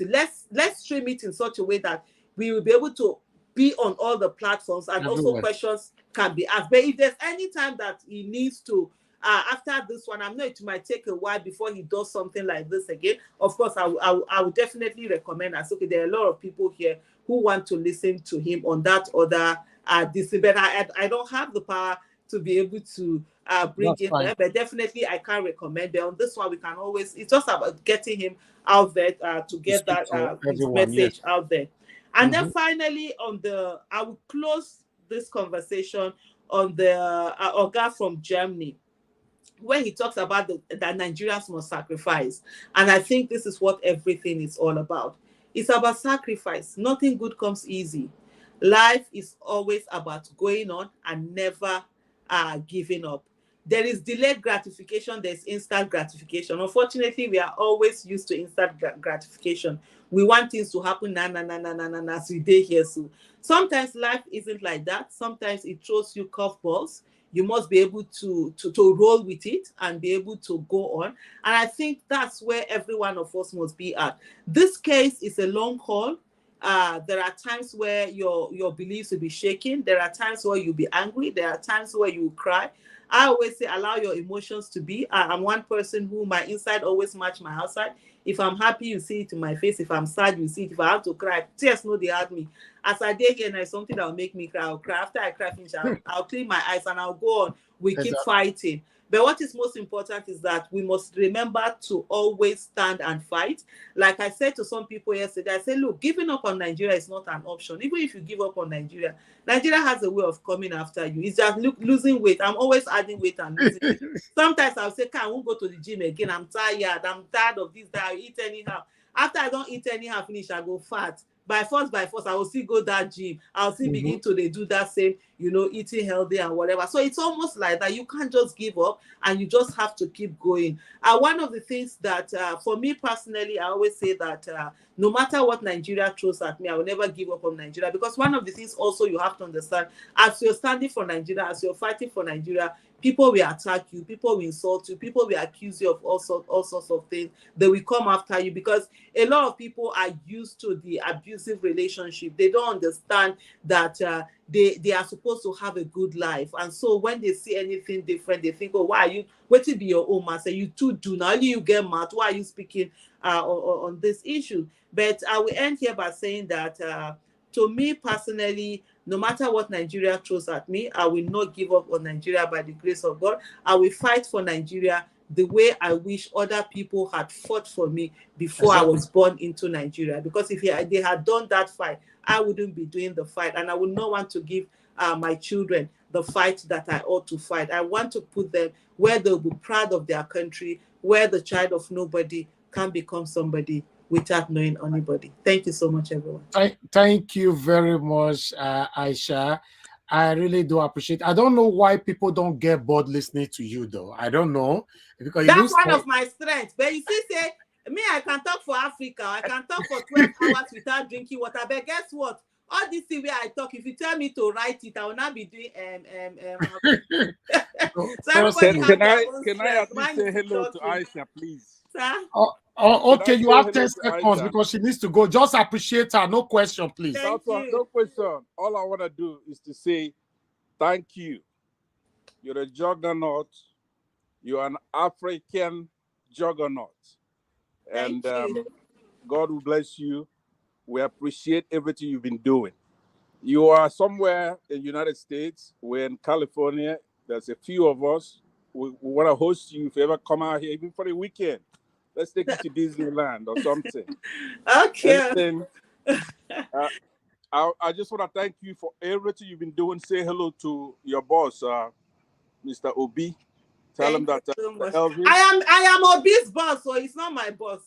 The office of the citizen is the highest office in the land. The office of the president. Let them know. Political office. True. So when we say Obi job, he asks us how far. Come and visit us. We want to treat you. We want to show you around. We want to sponsor you to come to California. Thank you for everything you've been doing. Thank you so much. I think we'll work on that because I came to do a fellowship which is going to this thing and I really need to. But don't worry, I will take you up on that maybe some other time, even if it's not this time. God bless you so much for your kind words. Thank you. Thank you very much. Let's keep the fight on. Let's not give up. Thank you, sir. Thank you, Mr. Pansa. God bless you. Yes, once again, I want to say thank you very much, Aisha, for coming to this platform. I really appreciate you. In fact, I'm one of your biggest, strongest fan. Thank you. All your videos, I stream them here. We talk about you all the time. So I want to say thank you. Continue to do what you're doing. Continue to stand for what is right. We only have one life to live. So it's better if you want us standing alone and you know what you are standing for is right. Then stand alone. Absolutely. Yeah, thank you. May God bless you. I will leave you right now to go. Have a good evening. Thank you very much, everybody. Man, I actually need to go right now. Thank you so much. God bless you all. Bye-bye. Thank you. Bye. Thank you.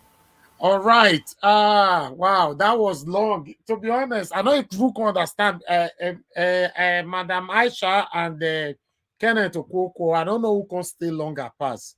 Let's say Naisha, because wow, this woman can talk for the whole day and nobody will get bored. Thank you very much, my people. I appreciate you all. For those of you that were super chatting us at that particular time, yes, as you know, when we have, except you have a question with your super chat.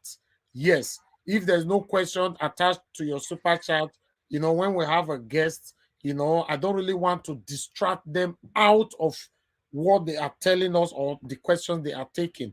But I want to use this opportunity to appreciate every one of you. I will start from Kaush. Thank you very much. And Adelaji Ogumbi, thank you. Dr. Alexander Gomez, Mr. Joseph OG, thank you very much. I appreciate you all too. Mama, I see you right there. Thank you. And I have Faith Good God Day. Thank you. Jaja, I see you right there. Thank you so much. I see Mr. Joseph OG or Saint Girl met there. Henry Gabriel, thank you, my good people. Davidson, Alashi, I can see you for real. I see you. Happy Life, thank you. Alara of Nigeria, thank you, my good people. Fosa 7 Gear, Mr. Pansa, thank you. Freedom Simple, now God bless all of now. Joy of Nashville, now God bless all of you. Thank you very much. Isaiah Adu, thank you. I appreciate you all, my people. Yes, I guess so. Una confidence don't boost this evening now, Abi. No, not tell me say no boost because my own drop today. Yesterday, I was on a speed of 85% miles per hour. But today it dropped from 85% to, I don't feel like it dropped to 52. I was still confident it dropped. But at the moment now I'm on 95. Yes, I don't know about the way they watch me. I appreciate every one of you. I'll give this opportunity. Mother Patricia, please, I would like you to, so that I can quickly talk to my guest. You know, if you can look after the panel, I really appreciate this, you know, so that everybody can have something to say in 3 or 5 minutes. Thank you so much. God bless you, madam. Thank you. Thank you. Thank you for the opportunity. Okay, let me start with Mr. Pansett. Mr. Tunaja, sorry. Yeah, thank you. Yeah, 3 minutes, please. Yeah. Yeah, thank you. Yeah, I'm glad she came in and she said quite a lot of the things that I say that sometimes people really get cross with me about. Anybody that gets cross with me for saying some of the things she said today, I'm going to really be miffed by them. Because when she was talking about the people, how you have to focus on the people, and why people are getting all confused, and, you know, because, you know, they are supposed to be confident in what they are doing. And, you know, it's basically saying the people need to do better. People need to be better citizens and do their job because they have to be able to check the center and even check Peter Obi himself. So this is what it involves. And when you tell people some of what this is, they just start saying that you don't support Peter Obi and all the rest of it. But that said, anyway, regarding the court case that was, you know, kind of dismissed today, that was a terrible case to bring forward because it just, that's nothing like what Peter Obi has brought forward. I watched one of the judges, or no, one of the lawyers actually, that was, I think it was about the Abuja 25% requirement. And that is very concerning what he described, that the judges were giving them the runaround, basically, or the court judges or lawyers, whatever you call them, were giving them a runaround. They were not they were not answering the case because they knew probably if they answer the case now, it could have ramifications for 29th, but which is terrible because I don't understand why these judges are doing this type of behavior, really, because nobody is holding them accountable. They're adjourning and just waiting until the swearing in date. And it's really strange because that lawyer was complaining that there is nobody that has come forward to tell him that the requirement for Abuja is not valid. And yet the judges keep pushing and pushing and pushing their way. They don't want to actually confront the judgment of that judgment. And maybe I should have even asked Aisha about it too, because why is it that the court or case, the tribunal that is going on now, cannot even address that one? That one doesn't need a lot of evidence. The evidence is right there. We all know what the evidence is. Why not deal with that one first, set it aside, then you deal with the one that takes longer to judge. But somehow they lumped everything together, so they will judge everything on the same day. So for whatever reason that they decided that we don't know. And that's one of the reasons that that question would have been useful that someone asked, because I had only one question. I had to put it on the side of the people. But that said, anyway, I'm very glad she came in, and I'm very glad that she said some of the things. In short, that she didn't even say one thing that I disagreed with. I think there was one thing I was a little bit funny about. I think about the constitutional aspect, saying that that we need to come round the table and discuss whether we should be in one country. Personally, I don't think that is a question we should be asking ourselves in the next 10, 20 years. We have bigger fishes to fry. Our country life expectancy is 53. Our people are not doing very well. The poverty in the country is significant. The amenities are not there. Our people are running overseas. There are too many things that we are blaming. The security is just horrendous in the country right now. People that are overseas cannot return home and feel safe. People that walk out in Nigeria, they are always scared when they go out. They will take somebody to follow them because they don't know whether they're going to come back. So all those things need to be fixed. We deal with those problems first, then we start worrying about the nice talk about constitution. Let's fix our stuff. So that's the only area I would say I differ a little bit with her. Thank you. Okay, thank you. Thank you. Yes, it's true that there are a lot of things to be done, but yet we need a constitution that is written by us. Like she said, I agree with her. I agree with what she said, that that constitution needs to be changed, because the constitution does not reflect any of us. It was done by these greedy people who wants to always be in power.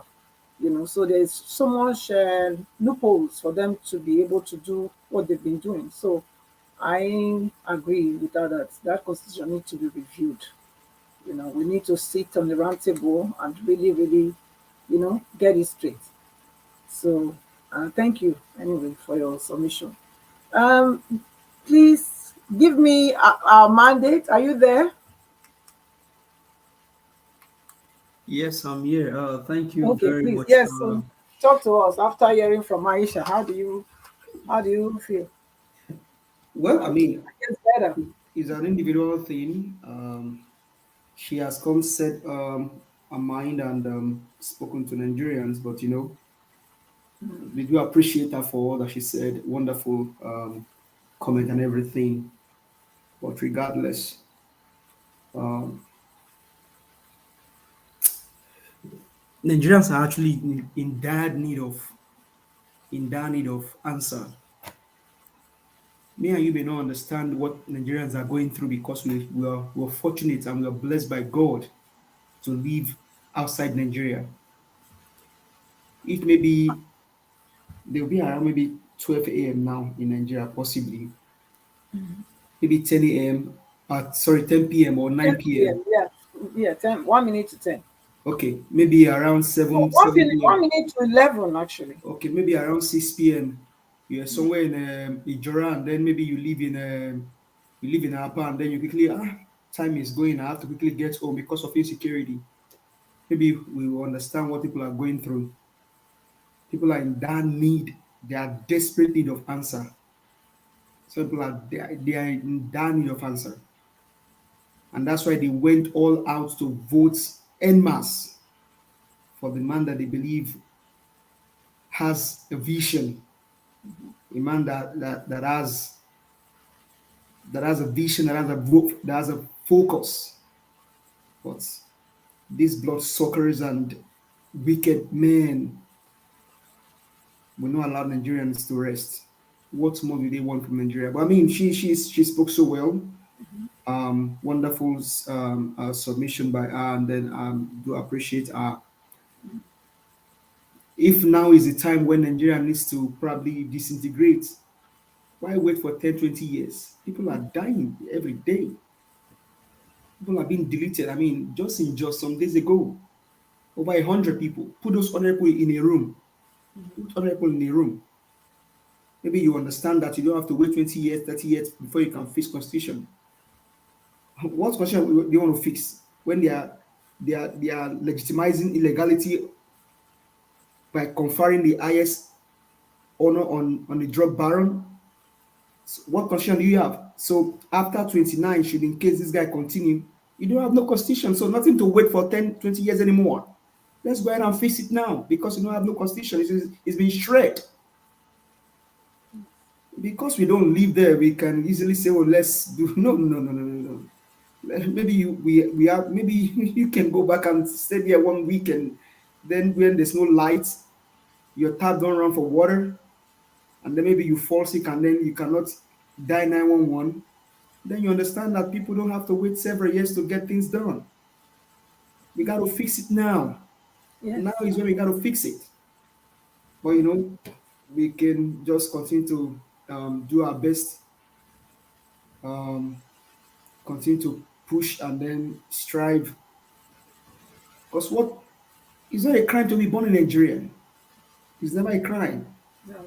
We're being blessed to be Nigerians. Because we have everything that it takes to succeed anywhere in the world. And you have us in thousands all over the world. So I believe now is the time. Now is the time that things need to be fixed. I mean, I was watching, I think I posted a link on the private chat about this guy that was invited to come and sing for the drug baron in Abuja. He said they promised him 10 million naira, and the ones that were to bring him there said, "Oh, although they said they'll give you 10 million, but you're going to get 5 million." And the guy was asking them, who gets the remaining 5 million? Nigeria is beginning to dawn on people now. It's beginning to dawn on them. Thank you, madam. God bless you, man. Thank you. And that's why we are still here, because all hope are not lost.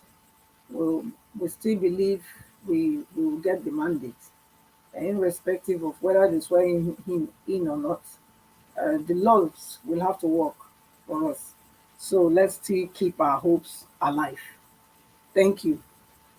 She also mentioned about our contribution to Nigeria. I want, who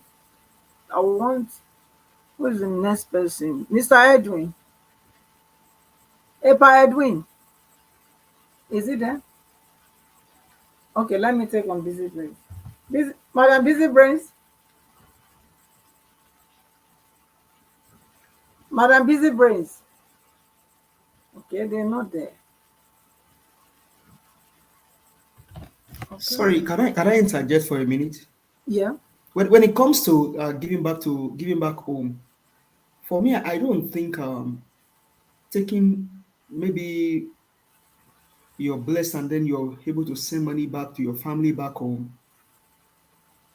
One thing we should always think about is if you flip the coin around, because a lot of things going on back home now.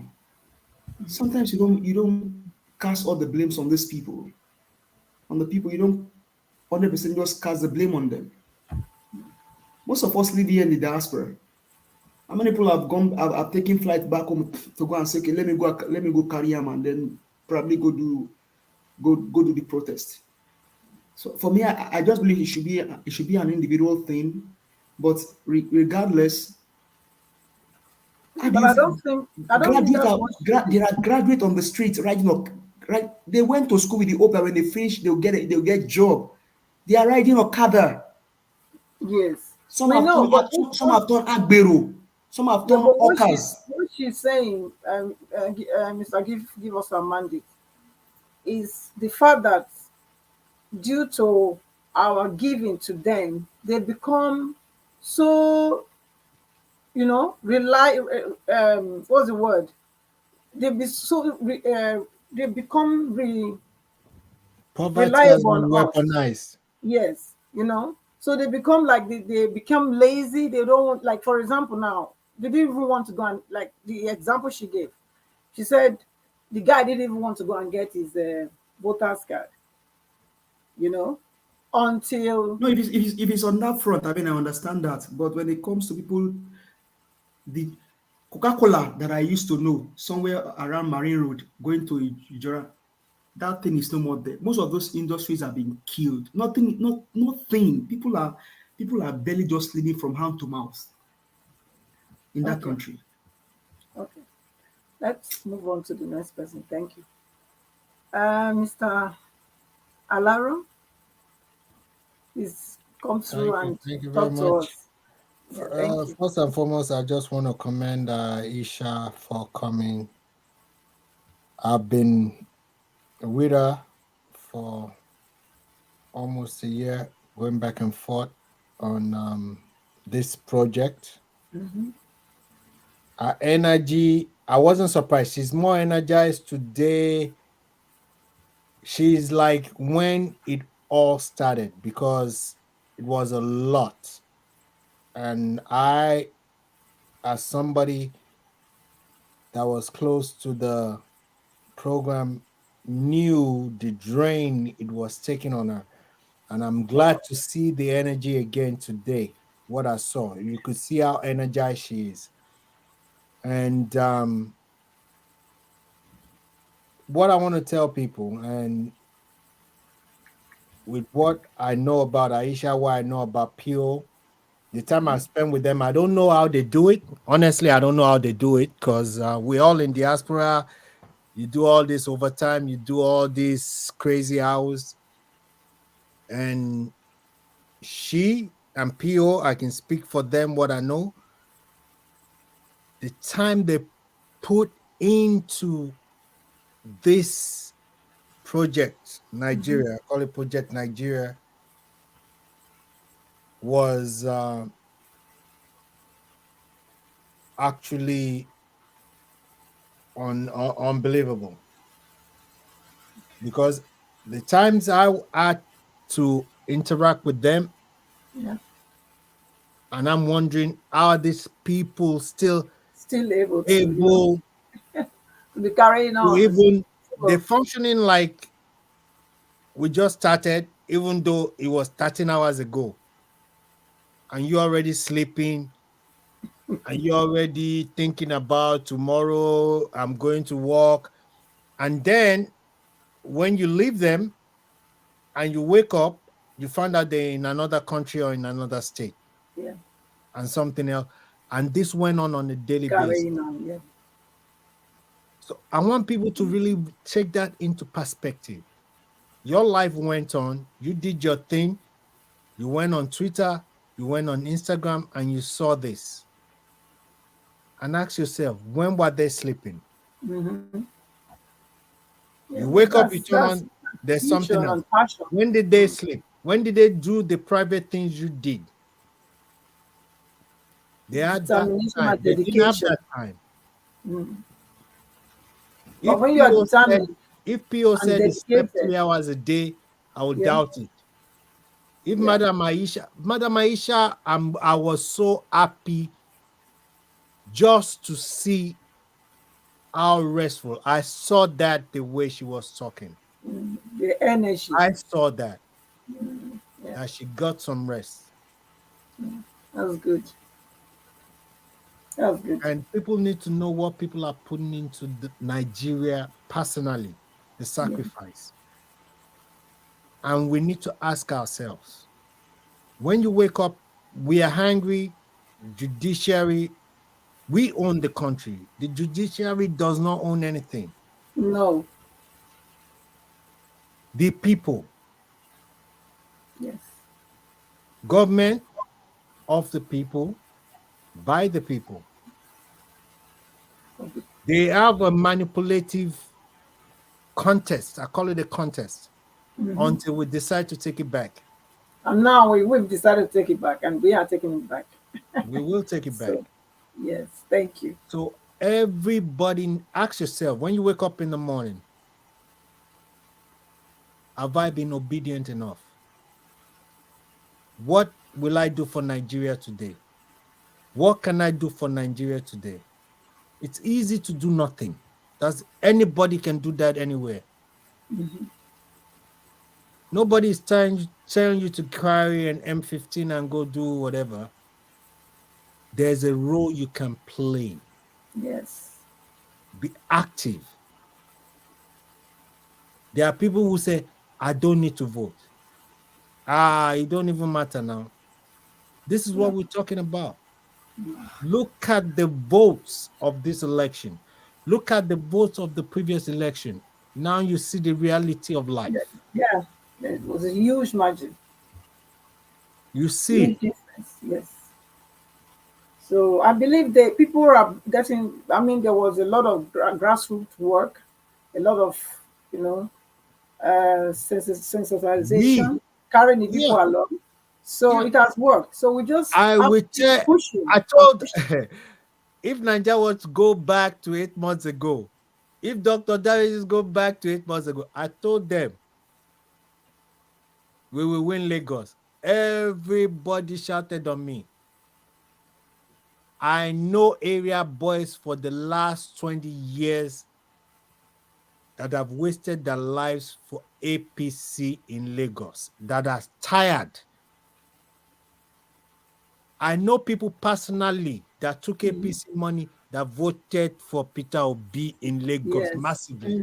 A lot, a lot, a lot. Nearly all the states. These people that have they've been part of the problem because not to their own fault, because poverty have been weaponized. Yes, yes. So, But the okay. first time in Nigerian history, these people have been trying to convince for decades. Yeah. They're coming Yeah. to me, they're saying to me, no way, they are not voting for him without me asking nothing. So sum up, round up, because we need to move on to the So next person. go ahead and move Aisha. on. It's a Okay. pleasure. I'm always supportive. Anything about moving Nigerian forward, my big brother, That's what. yourself, Madam Aisha, I'm on standby. God Thank you. bless. God bless Thank Nigeria. Don't be passive. you. Be No, active. be Thank active. you. Thank God you. bless Believe Nigerians, I've heard you. Don't be passive, be active. Get involved. Get involved. Do what you can, you. If you and don't intensify if you whatever don't you do are what doing. you have to do, the people Yes, that do what they have to do will lead you and they will that's it. decide your life. That's it. Thank you so, so much. Let me call on Mr. Nelly.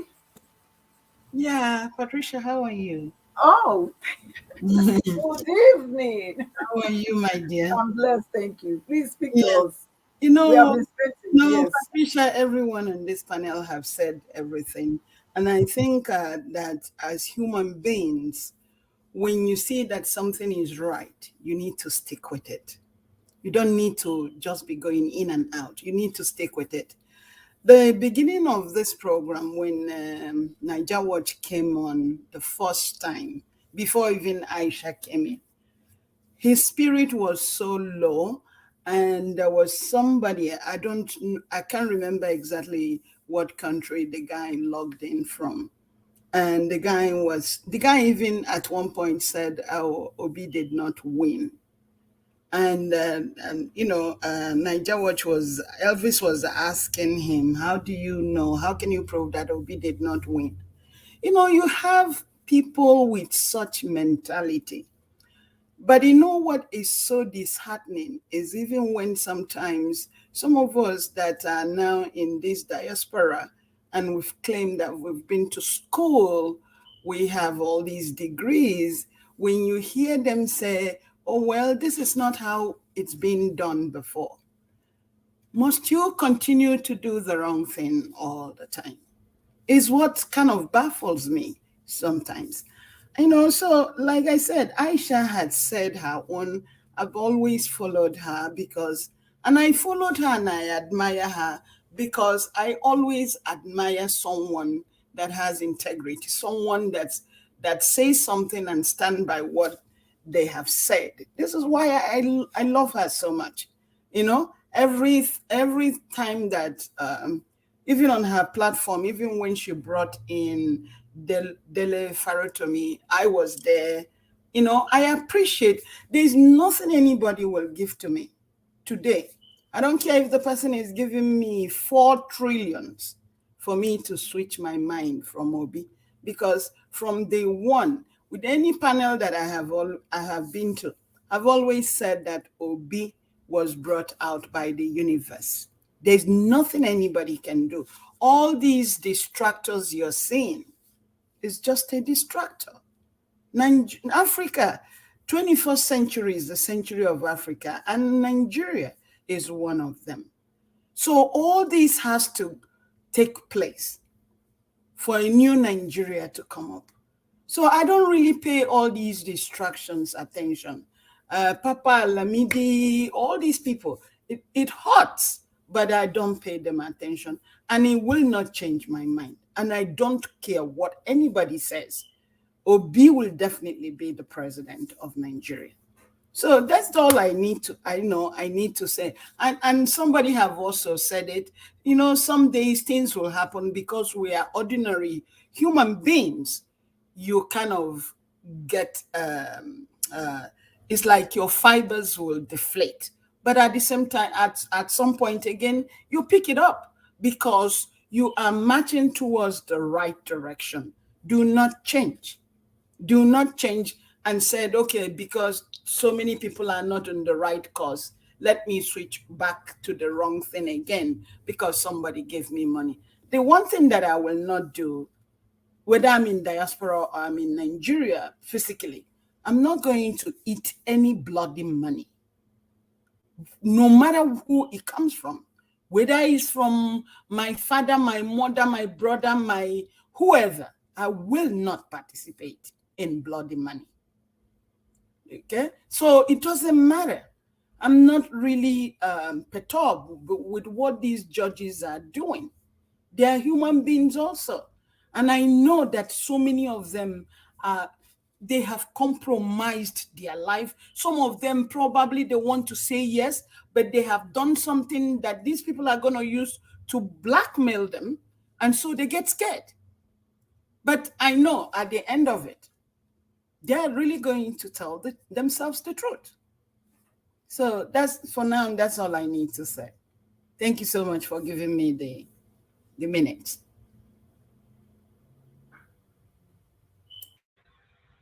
Thank you very much, Madam Patricia, for handling the platform. May God bless you. Thank you for always supporting me here. I really do appreciate this. I want to thank every one of you that supported us today on this particular broadcast. I appreciate you all. It's been a wonderful day. I guess I believe that, like I stated before, that lots of our confidence have been boosted, since Aisha came in. So let's keep the fingers crossed that we are certainly going to have our country. Is a no retreat, no surrender. We are not going to give up. We are not going to give up. Certainly, we are not going to give up. Thank you very much, my people. I appreciate you all. Because it's been a long day, I would like us to give a final submission so that we can end this broadcast. It's been a long day for me and for us. You guys know that since morning I've been on air. Even though you are not seeing me on screen, even though I turn off my camera, I'm working, doing research, making communication and all that. It's not very easy. Like I told you guys before, I'm just a human being. I not be iron.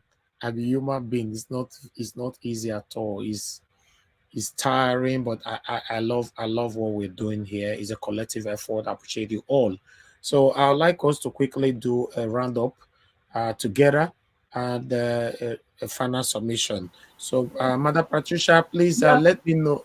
Okay, go ahead. You wanted to say something? Yeah, Mr. Eze. You should start from Mr. Eze. And okay, then, Mr.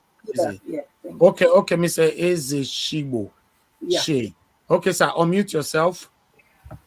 Thank you very much, sir, for joining us. It looks like this is your first time on the panel, sir. Yeah, it's my first time, and I'm always busy too. I'm a man on the go all the time, and I thank you for putting this platform on. And it's a good thing that we can meet and brainstorm and share information. Yeah. I love politics. I love participating in politics, but I've been away for a long time. Looking from where I am in the United States back home, I don't know what to say. It's overwhelming. It is a terrible situation. Our court is a swamp. And the only thing we can do is to encourage one another. And I thank you for putting this on. Thank you.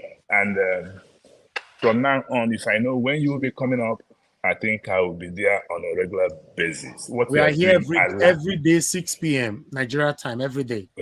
Okay, I love what you are doing, and I had wanted to participate in one thing or the other, but it's been a frustrating effort. Just like you know, our political system is that of unpredictable from the local level. From high school, I participated during the 1979 Ekwema and Shagai at the lower level. But since that time, I see Nigerian politicians as a money bag politician situation, and the cost system also to me has collapsed, because if we listen to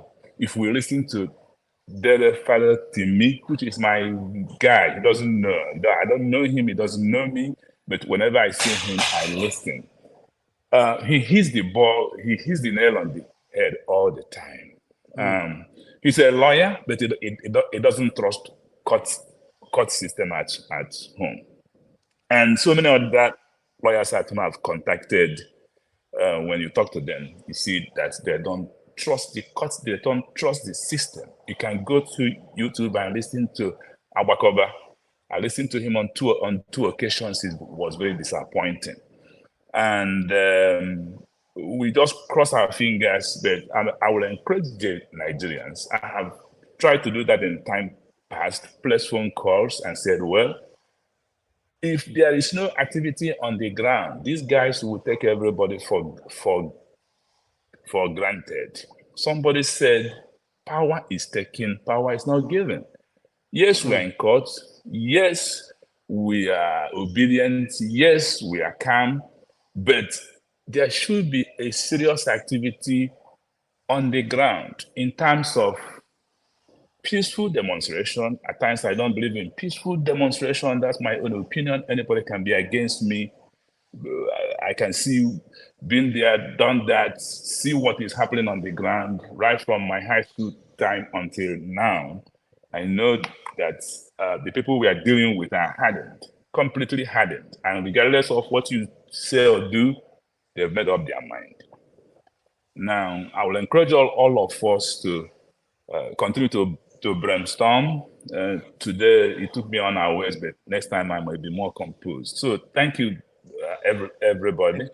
I love what is happening. That's why I saw it and I tuned in. And bless you. I appreciate you. We really do Thank you. appreciate you on the panel, sir. Thank you. God bless you. Thank you very much, sir. Yes. Okay. I believe every other person have submitted their submission apart from Mr. Peter, right? Yes. Yes. Okay. Okay, Peter, thanks for joining us. Please, I would like you to talk to us in 3 minutes because we are rounding up now. Please unmute yourself. Okay. Are you there? All right. Yeah. I want to say today's a very, very sad day. Today's a very, very, very sad day. And there was a popular musician here who just passed away a couple of years ago. He said that you should expect a liar to lie to you. You should expect a thief to steal from you. One part of me between yesterday and this morning, I was very, very hopeful.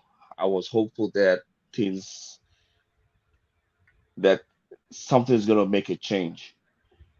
But at the same time, I wasn't too far caught up into the belief that yeah, that change can happen because I know where I was born, where I grew up. It has never changed. And there was a popular musician who said, nothing's gonna change. It might look different, but it's not gonna change.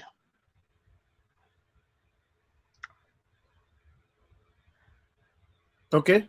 Thank Right you. now,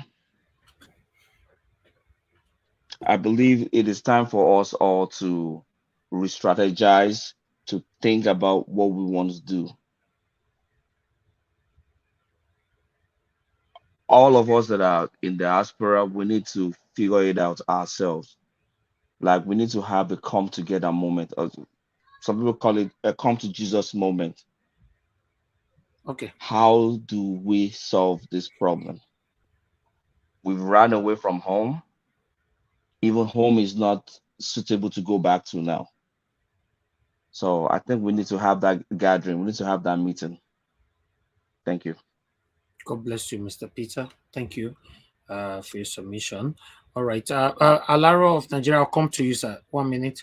Let me take on the last person on the panel. My country, that's your name right there. My country, please, I would like you to talk to us. Where you joining us from?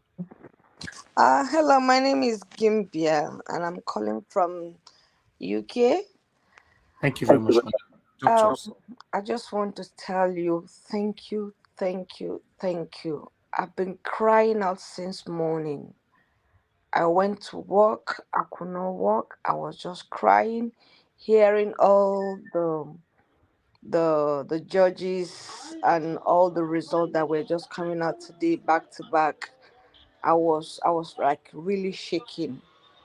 But there's one thing that encourages me, your steadfastness towards, you know, we speaking to ourselves, encouraging ourselves, speaking truth to power. And with Aisha coming this very evening, it really like just give me that strength that I needed and that boost that I needed to keep being focused. And that's just all that I would just want to say. Let's just be focused. Let's just just keep the flame burning. Let's not just give up. Nigeria is not going to change, just like our leader have said. The criminality will not change today or tomorrow. It's something that we have to work towards. We have to fight on a daily basis, and our fighting is not going to be with weapons or anything that will dent our image and the image of our leader. But it's a fight that will fight with our knowledge, with our understanding, and prayers too. I know some of us have said prayers, we've prayed enough. Yes, I know we've prayed enough, but let's just keep praying.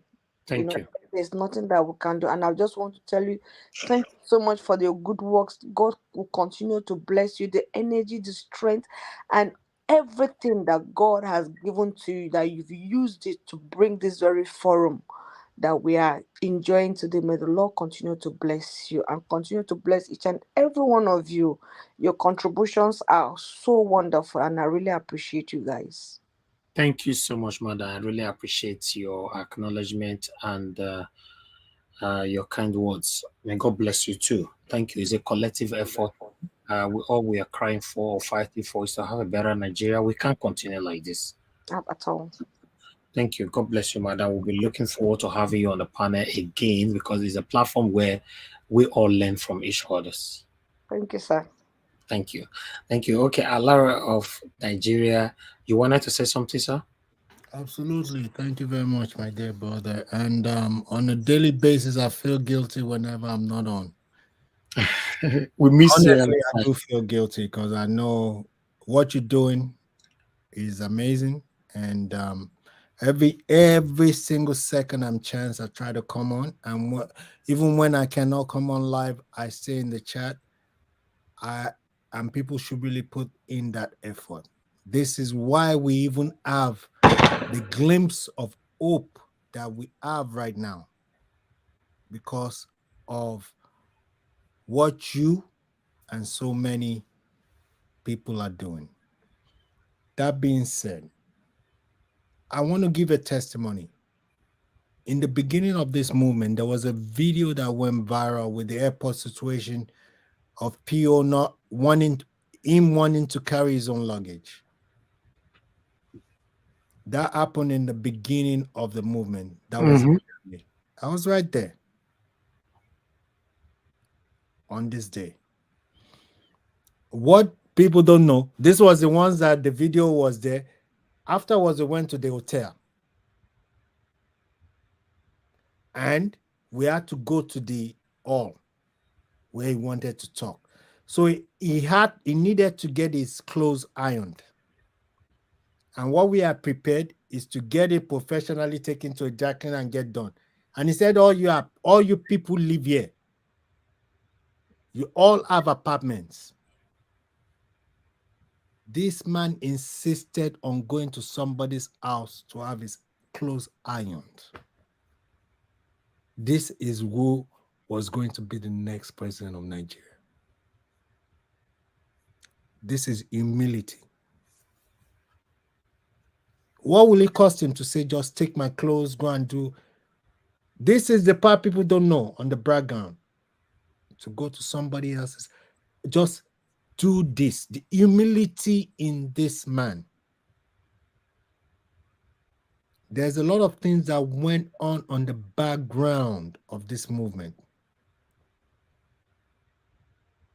And this is why my passion is really into it. Don't let them divide us. Normal people like us are not tribalistic. We don't hate each other. It's a matter of divide and conquer. They cannot rule us if they don't divide us. We are the Nigerians. We are the future of this country. We are the people that will take back this country. My dear brother, Naija Watch, I'm most grateful to you. More grace. Thank you. Anytime you need me, I'm there for you. As a Nigerian, God bless. Peace. Thank you very much, Alara of Nigeria. I really do appreciate you, sir. Thank you for your continuous support to this platform. Thank you. I appreciate every one of you. I guess everybody don't talk for the panel, right? You know, only the Madam Busy Brains and Mr. Evans, like they are sleeping on duty. Okay. That's fine. Let them be if they are not available right now. I want to appreciate every one of you. To Naija, thank you so much. In fact, to Naija today, you know, thanks for your question as well. I appreciate you. I appreciate every single one of you that came to the panel today. For those of you that could not join the panel, I want to say, please understand with us. You know how it is. We are not selective. We just put out the link right there. And for those of you who try to join during the time we're expecting our guest Aisha, I understand that I removed a couple of people that were coming in. I hope you're not going to take it personal because we were expecting Madam Aisha at that time. So because of that, I have to remove you so that our guests can come in. And Mama H.O., I can see that you could not join us. We called you more than 4 or 5 times. You did not answer us. I don't know why, but because of the correction earlier on, I want you to understand that we don't carry anything, further more than once we've talked about it. That's it. I just want everybody to understand the policy of this platform. Please, I'm even begging every one of you, just respect it. Respect it, please. I understand everybody's angry. We all are frustrated because of the situation that is currently going on, in our country. But when you are giving your submission, also think about the platform. I cannot continue to repeat myself all the time that the words that we cannot use, they will not see 1 or 2 persons will use it. Either they say, oh, sorry, it was a mistake, or I did not mean to, or let me talk. No. Please. The word W, no. The word K, no. And there are so many words you don't need to use here. Please, you can pass your message without you don't sound violent, and all that. So, and as for Mama H.O., you can see whenever you are praying for us on this platform, we don't stop you. You can think from there. If you are praying, you take time to pray for everybody as the mother that you are. We listen to you. We say a big amen to your prayers. I understand sometimes when you are angry, you're calling on the military to do the right thing and all that. Yes, if you're calling on the military to do the right thing without you don't use any other word, that's fine. But once you use those words and you are corrected, let's just take the correction. Let's move on. But when we now start arguing, I did not, I did, or I did not, then there's a problem everywhere. So almost everybody is guilty of this. It's not just Mama Aisha or just me or just Mr. A or B. Almost everybody is guilty of it. Like today, not only Mama Aisha that use a word that is prohibited on this platform. Many other people like Felix and every other person use the word because I played it back again. Many of you supported those words directly or indirectly. Please, please, please.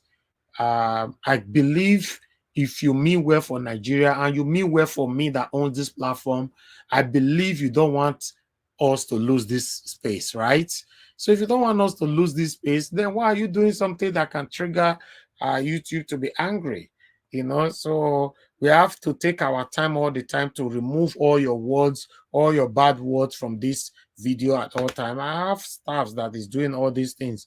We have premiere every morning and all that. You can see not everything follows it anymore. To cut all that short, but please, I love you all. Like I've said before, this platform, I respect everybody on this platform equally. I appreciate everybody on this platform equally. If you notice me, that's me.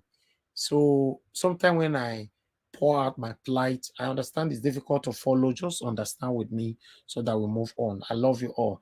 Mama Esho is a mother of all as well, praying for us all the time here. So we love you. Yes, and every one of you that we've offended directly or indirectly, or I don't know, even though we are wrong or right, we say sorry. We appreciate you. We love you. If you think that we are wrong, we apologize. If you were the one that was wrong, we still apologize. Let's move on and have peace. Because without we cannot have peace within us. We cannot have the Nigeria that we are clamoring for. It's not going to be easy. So thank you very much. I can see Amaka E. Thank you very much for the super chat and the wonderful text attached to it. I really trust me. Many of you on this platform are so encouraging. To be honest, I see comments all the time. I am so impressed and very happy to have this family, because you go through my comment section, the prayers, the encouragement, the kind words and all that. I want to say thank you. May God bless you all. Thank you very much. And I have Patricia Lumumba. Patricia Lumumba, thank you very much for that. Okay, Patrice, not Patricia, Patrice. Patrice Lumumba, because I now remember the legend Patrice Lumumba. It cannot be Patricia. Okay, thank you very much. Thank you. I hope somebody else hiding under that name, and whoever is hiding under that name, I also be Nigeria. If you not be Nigerian, let me know. So more know where the join us from, because Sierra Leone joined us the other day. Somebody from Cameroon joined us today, right? Early this morning. So you never know. A lot of people are following us. We appreciate you all, my good people. May God bless every one of you. Continue to encourage us by liking our videos, by sharing our videos, and supporting us. Everything you contribute on this platform, either through the panel or through by verbal calling in or through the comment section. One thing I can assure you, those prominent individuals that you and I is looking up to, they are watching you. They are reading your comments. They talk about you. They talk about us. So we are making a very significant impact in our society. Continue to do what you're doing. May God bless every one of you. I would like to appreciate Alaro of Nigeria. Thank you very much, sir. To Nigeria once again, thank you. Busy Brains, thank you. My country, thank you. Eze Shigbo Che, thank you very much, sir. I appreciate you for joining us today. We're looking forward to having you again on the panel. Thank you, Nelly. Thank you, Mother Patricia. Thank you very much for always being one of my backbones here. I appreciate you. If we have to come to the comment section, we cannot speak without mentioning the mother of all, Mommy Diaspora, thank you very much, my greatest mother, for all you're doing for us here. We love you, we love you, we love you. Madam Irene's Finest, thank you. Martina Ambassador TV, thank you very much. And those of you there, oh, we have the flashback just super chatted me. God bless you. Thank you so much. I really do appreciate this. Thank you. Tony Africa, thank you, thank you, thank you. Ajun Ambaseki, Ade, Kingsley, thank you. God bless every one of you right there for your continued support. I can see Savior is with us as well. Thank you, Lily. Thank you, Patrice Lumumba. Once again, thank you. God bless you. Thank you for confirming that. And yes, many more people right on the comment section. I wish I can mention all names. You know, if I have to acknowledge those of you that is not here that I cannot see on the panel, yes, people like Madarita, Alex, Omo Yes Corner, give us a mandate. Black Panther, not be Black Panther, not be your name before you don't carry now, go change out to Black Panther. You know, okay, Black Panther, and many, many, many, many more. I'd say if I say I mention all of our names, we'll not will come up for here. But I want you guys to know and I appreciate everybody.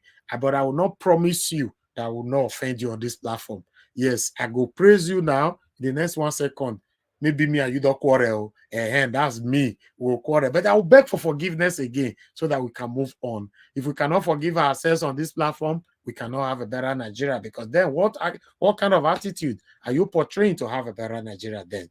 My God, and God bless you, my people. Please permit me to end this broadcast right now. I understand some of you don't want us to end now. We still have 1,230 people still watching us at this time. At this time on Naija Watch alone, let me see how many people there. We have over 800 watching us on Naija Watch. So you know what that means. At this particular time, we still have these people here, but I have to go. It's been a long day for me, man. It's been a long day. Trust me. You know, so please understand with us. Tomorrow is another day, Saturday. So we are going to be here again. Probably we might have a longer shift again like we did today. I want to use this opportunity once again to appreciate you, Madam Aisha Yesufu. Thanks for coming in. Thanks for your kind words. Thanks for taking time, your patience to take all the questions and answer them diligently. Thanks for your boldness, your braveness, your support for a better Nigeria, your stand for a new Nigeria. Thank you, thank you. That is the same stand I'm standing right here. I've said it over and over again, and I'm happy that you confirmed almost the same thing today, that if you're standing for what is right, if you want you standing alone, or God, stand alone. It doesn't matter. You don't need to stand with the crowd and be doing the wrong thing. Stand alone and then do the right thing. Remember, death is inevitable. How do you want to be remembered? What do you want people to remember you for? What kind of footprint are you leaving behind today? Look at Peter Obi that everybody's supporting today. Trust me, nobody come to me to say, oh, this man, Peter Obi, good.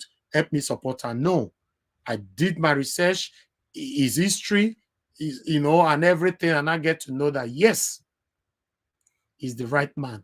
Competency matters a lot. You know, don't allow yourself to be bought for a peanut. Even though it's 50 million naira, the 50 million naira you go eat and finish, you know, but how do you want people to look at you? Look at everybody that super chatted me today. This is my money. Nobody will come to me tomorrow to question me about it. Nobody will tell me, Naija, what that money where they dash you, how you take use that. I will sleep and I will enjoy my sleep with all these super chats. But listen, guy, if somebody pay me 50 million, for example, now say, go to use your platform to say, nah, Agbado, I be the best. I cannot look you in the eyes and speak anymore. Rest of mind, I'm not going to get anymore. It's just like people where they do, I know say some of them are go there and I don't like me. Some of the people where they do, you know, sorry, give me this minute to quickly say this. Some of them now where they do fraudulent activities. They tip people credit card, they enjoy, or they do every different thing to make quick money, to cut, to get rich in a shortcut. When postman knock for your door, how you dey feel? Only postman, they can't post letter. The first thing you go first go past window, they look. I've been a police console. Hey God, oh, hey, don't open that door, don't open that door. Check who they there. Because you don't have rest of mind. You don't have rest of mind. You don't want to work. You don't want to do anything, but you want to be rich. Life is not like that. I prefer freedom. I prefer rest of mind and stand for what is right, my people. Now, God, now go bless all of you now. Somebody just to go join again. I don't remove the link since. Marcus, this time we take us. So, Oga Marcus, okay, thank God you just come out by yourself. Don't be say I be one pursue you. I be one give you 1 minute. Maybe to talk to us. So, thank you very much, my people. Now, I go drop on the comment section.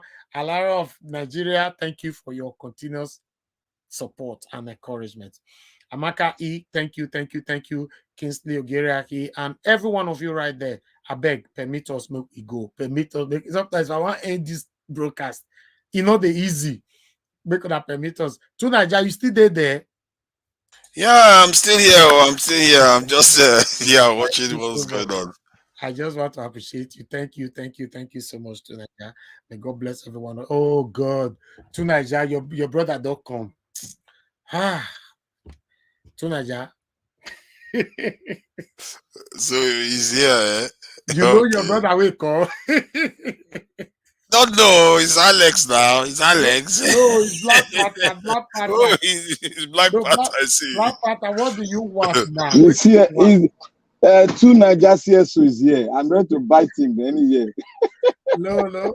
But with the round up that Black Panther. Baby. Oh, I enjoyed. I was just enjoying everything. I knew the person coming in. I knew that everybody will have the question that I'm going to ask. Everybody has it already. So I decided to stay.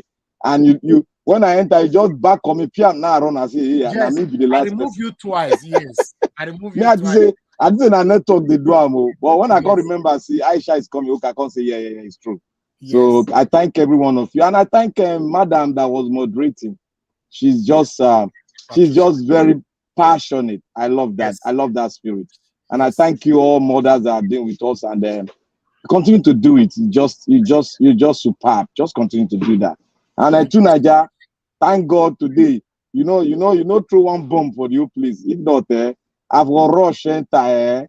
What is there to say? Everything she said, I said. But if I said it, you will be attacking me. You know why I talk about? Because today is the first day you said everything you said you concur. Now, I want start now. Now my brother now. That's why they attack her. If I know if you attack her, who I go attack? No, what I mean, I don't use my time again now. No, right. Tuale, sir. Tuale, no problem. You day bam. Una have una session. I'll give una session. No, I not sleep yesterday. I beg no session today. Okay, better. Tomorrow. Let's rest for today. I think we could do it every alternate days. That would be quite good, actually. Exactly, please. Let's understand. Yes, I'm tired. Even though you guys are even having your session indirectly, I still deal with that. So that rest, make una let me sleep without not thinking about my computer. Now you the blow with you yesterday night. I know I now for inside there because if I not dey panel, notice I not dey panel. I don't wonder. If I not dey screen at all, anything where they happen for my area, I not feel no. I not dey screen at all. Should I just shout your name, Ty? Say this man, not just talk. He don't sleep go. Thank you. No, when I talk at the year, but I remove myself totally from the screen. Thank you very much, Madarita. Thank you so much, Tony Africa. Every one of you right there. Thank you, Shena. I see you right there. Thank you. I beg. They couldn't allow us to go. Okay, good night, my people. Madam Patricia, once again, thank you. Alara of Nigeria, thank you. And God bless every one of you. I'll see you guys tomorrow by 6 p.m. Nigeria time. I might come out randomly if there's need to do so. Please subscribe with us, hit the notification bell to be notified whenever I'm on air, and join our membership program. Is right there, the join button. Click on it, and just support us. Bye for now, my people. I know they do competition with anybody. If I offend you, forgive me. Show me love. Go to biza. Kama bara wa lo nínú ìfẹ́ kan Akanbi. I know they do competition with anybody. If I offend you, forgive me. Show me love. I go show you love. Kama bara wa lo nínú ìfẹ́ kan. I know they do competition with anybody.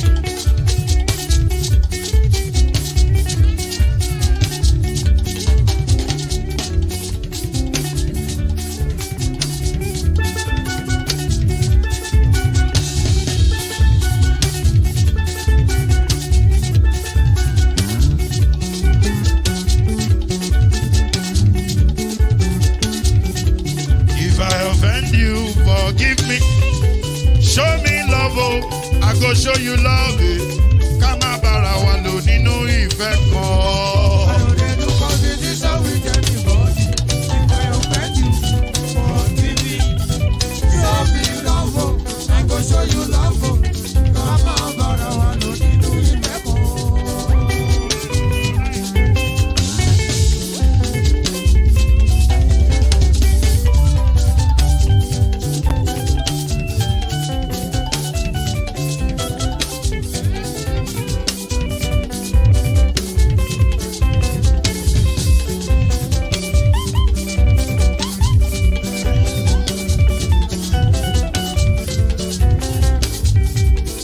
No, they do competition with anybody.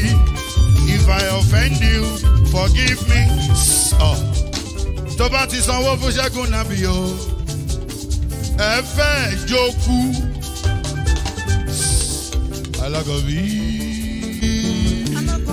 Ṣẹ́gun Nàbí.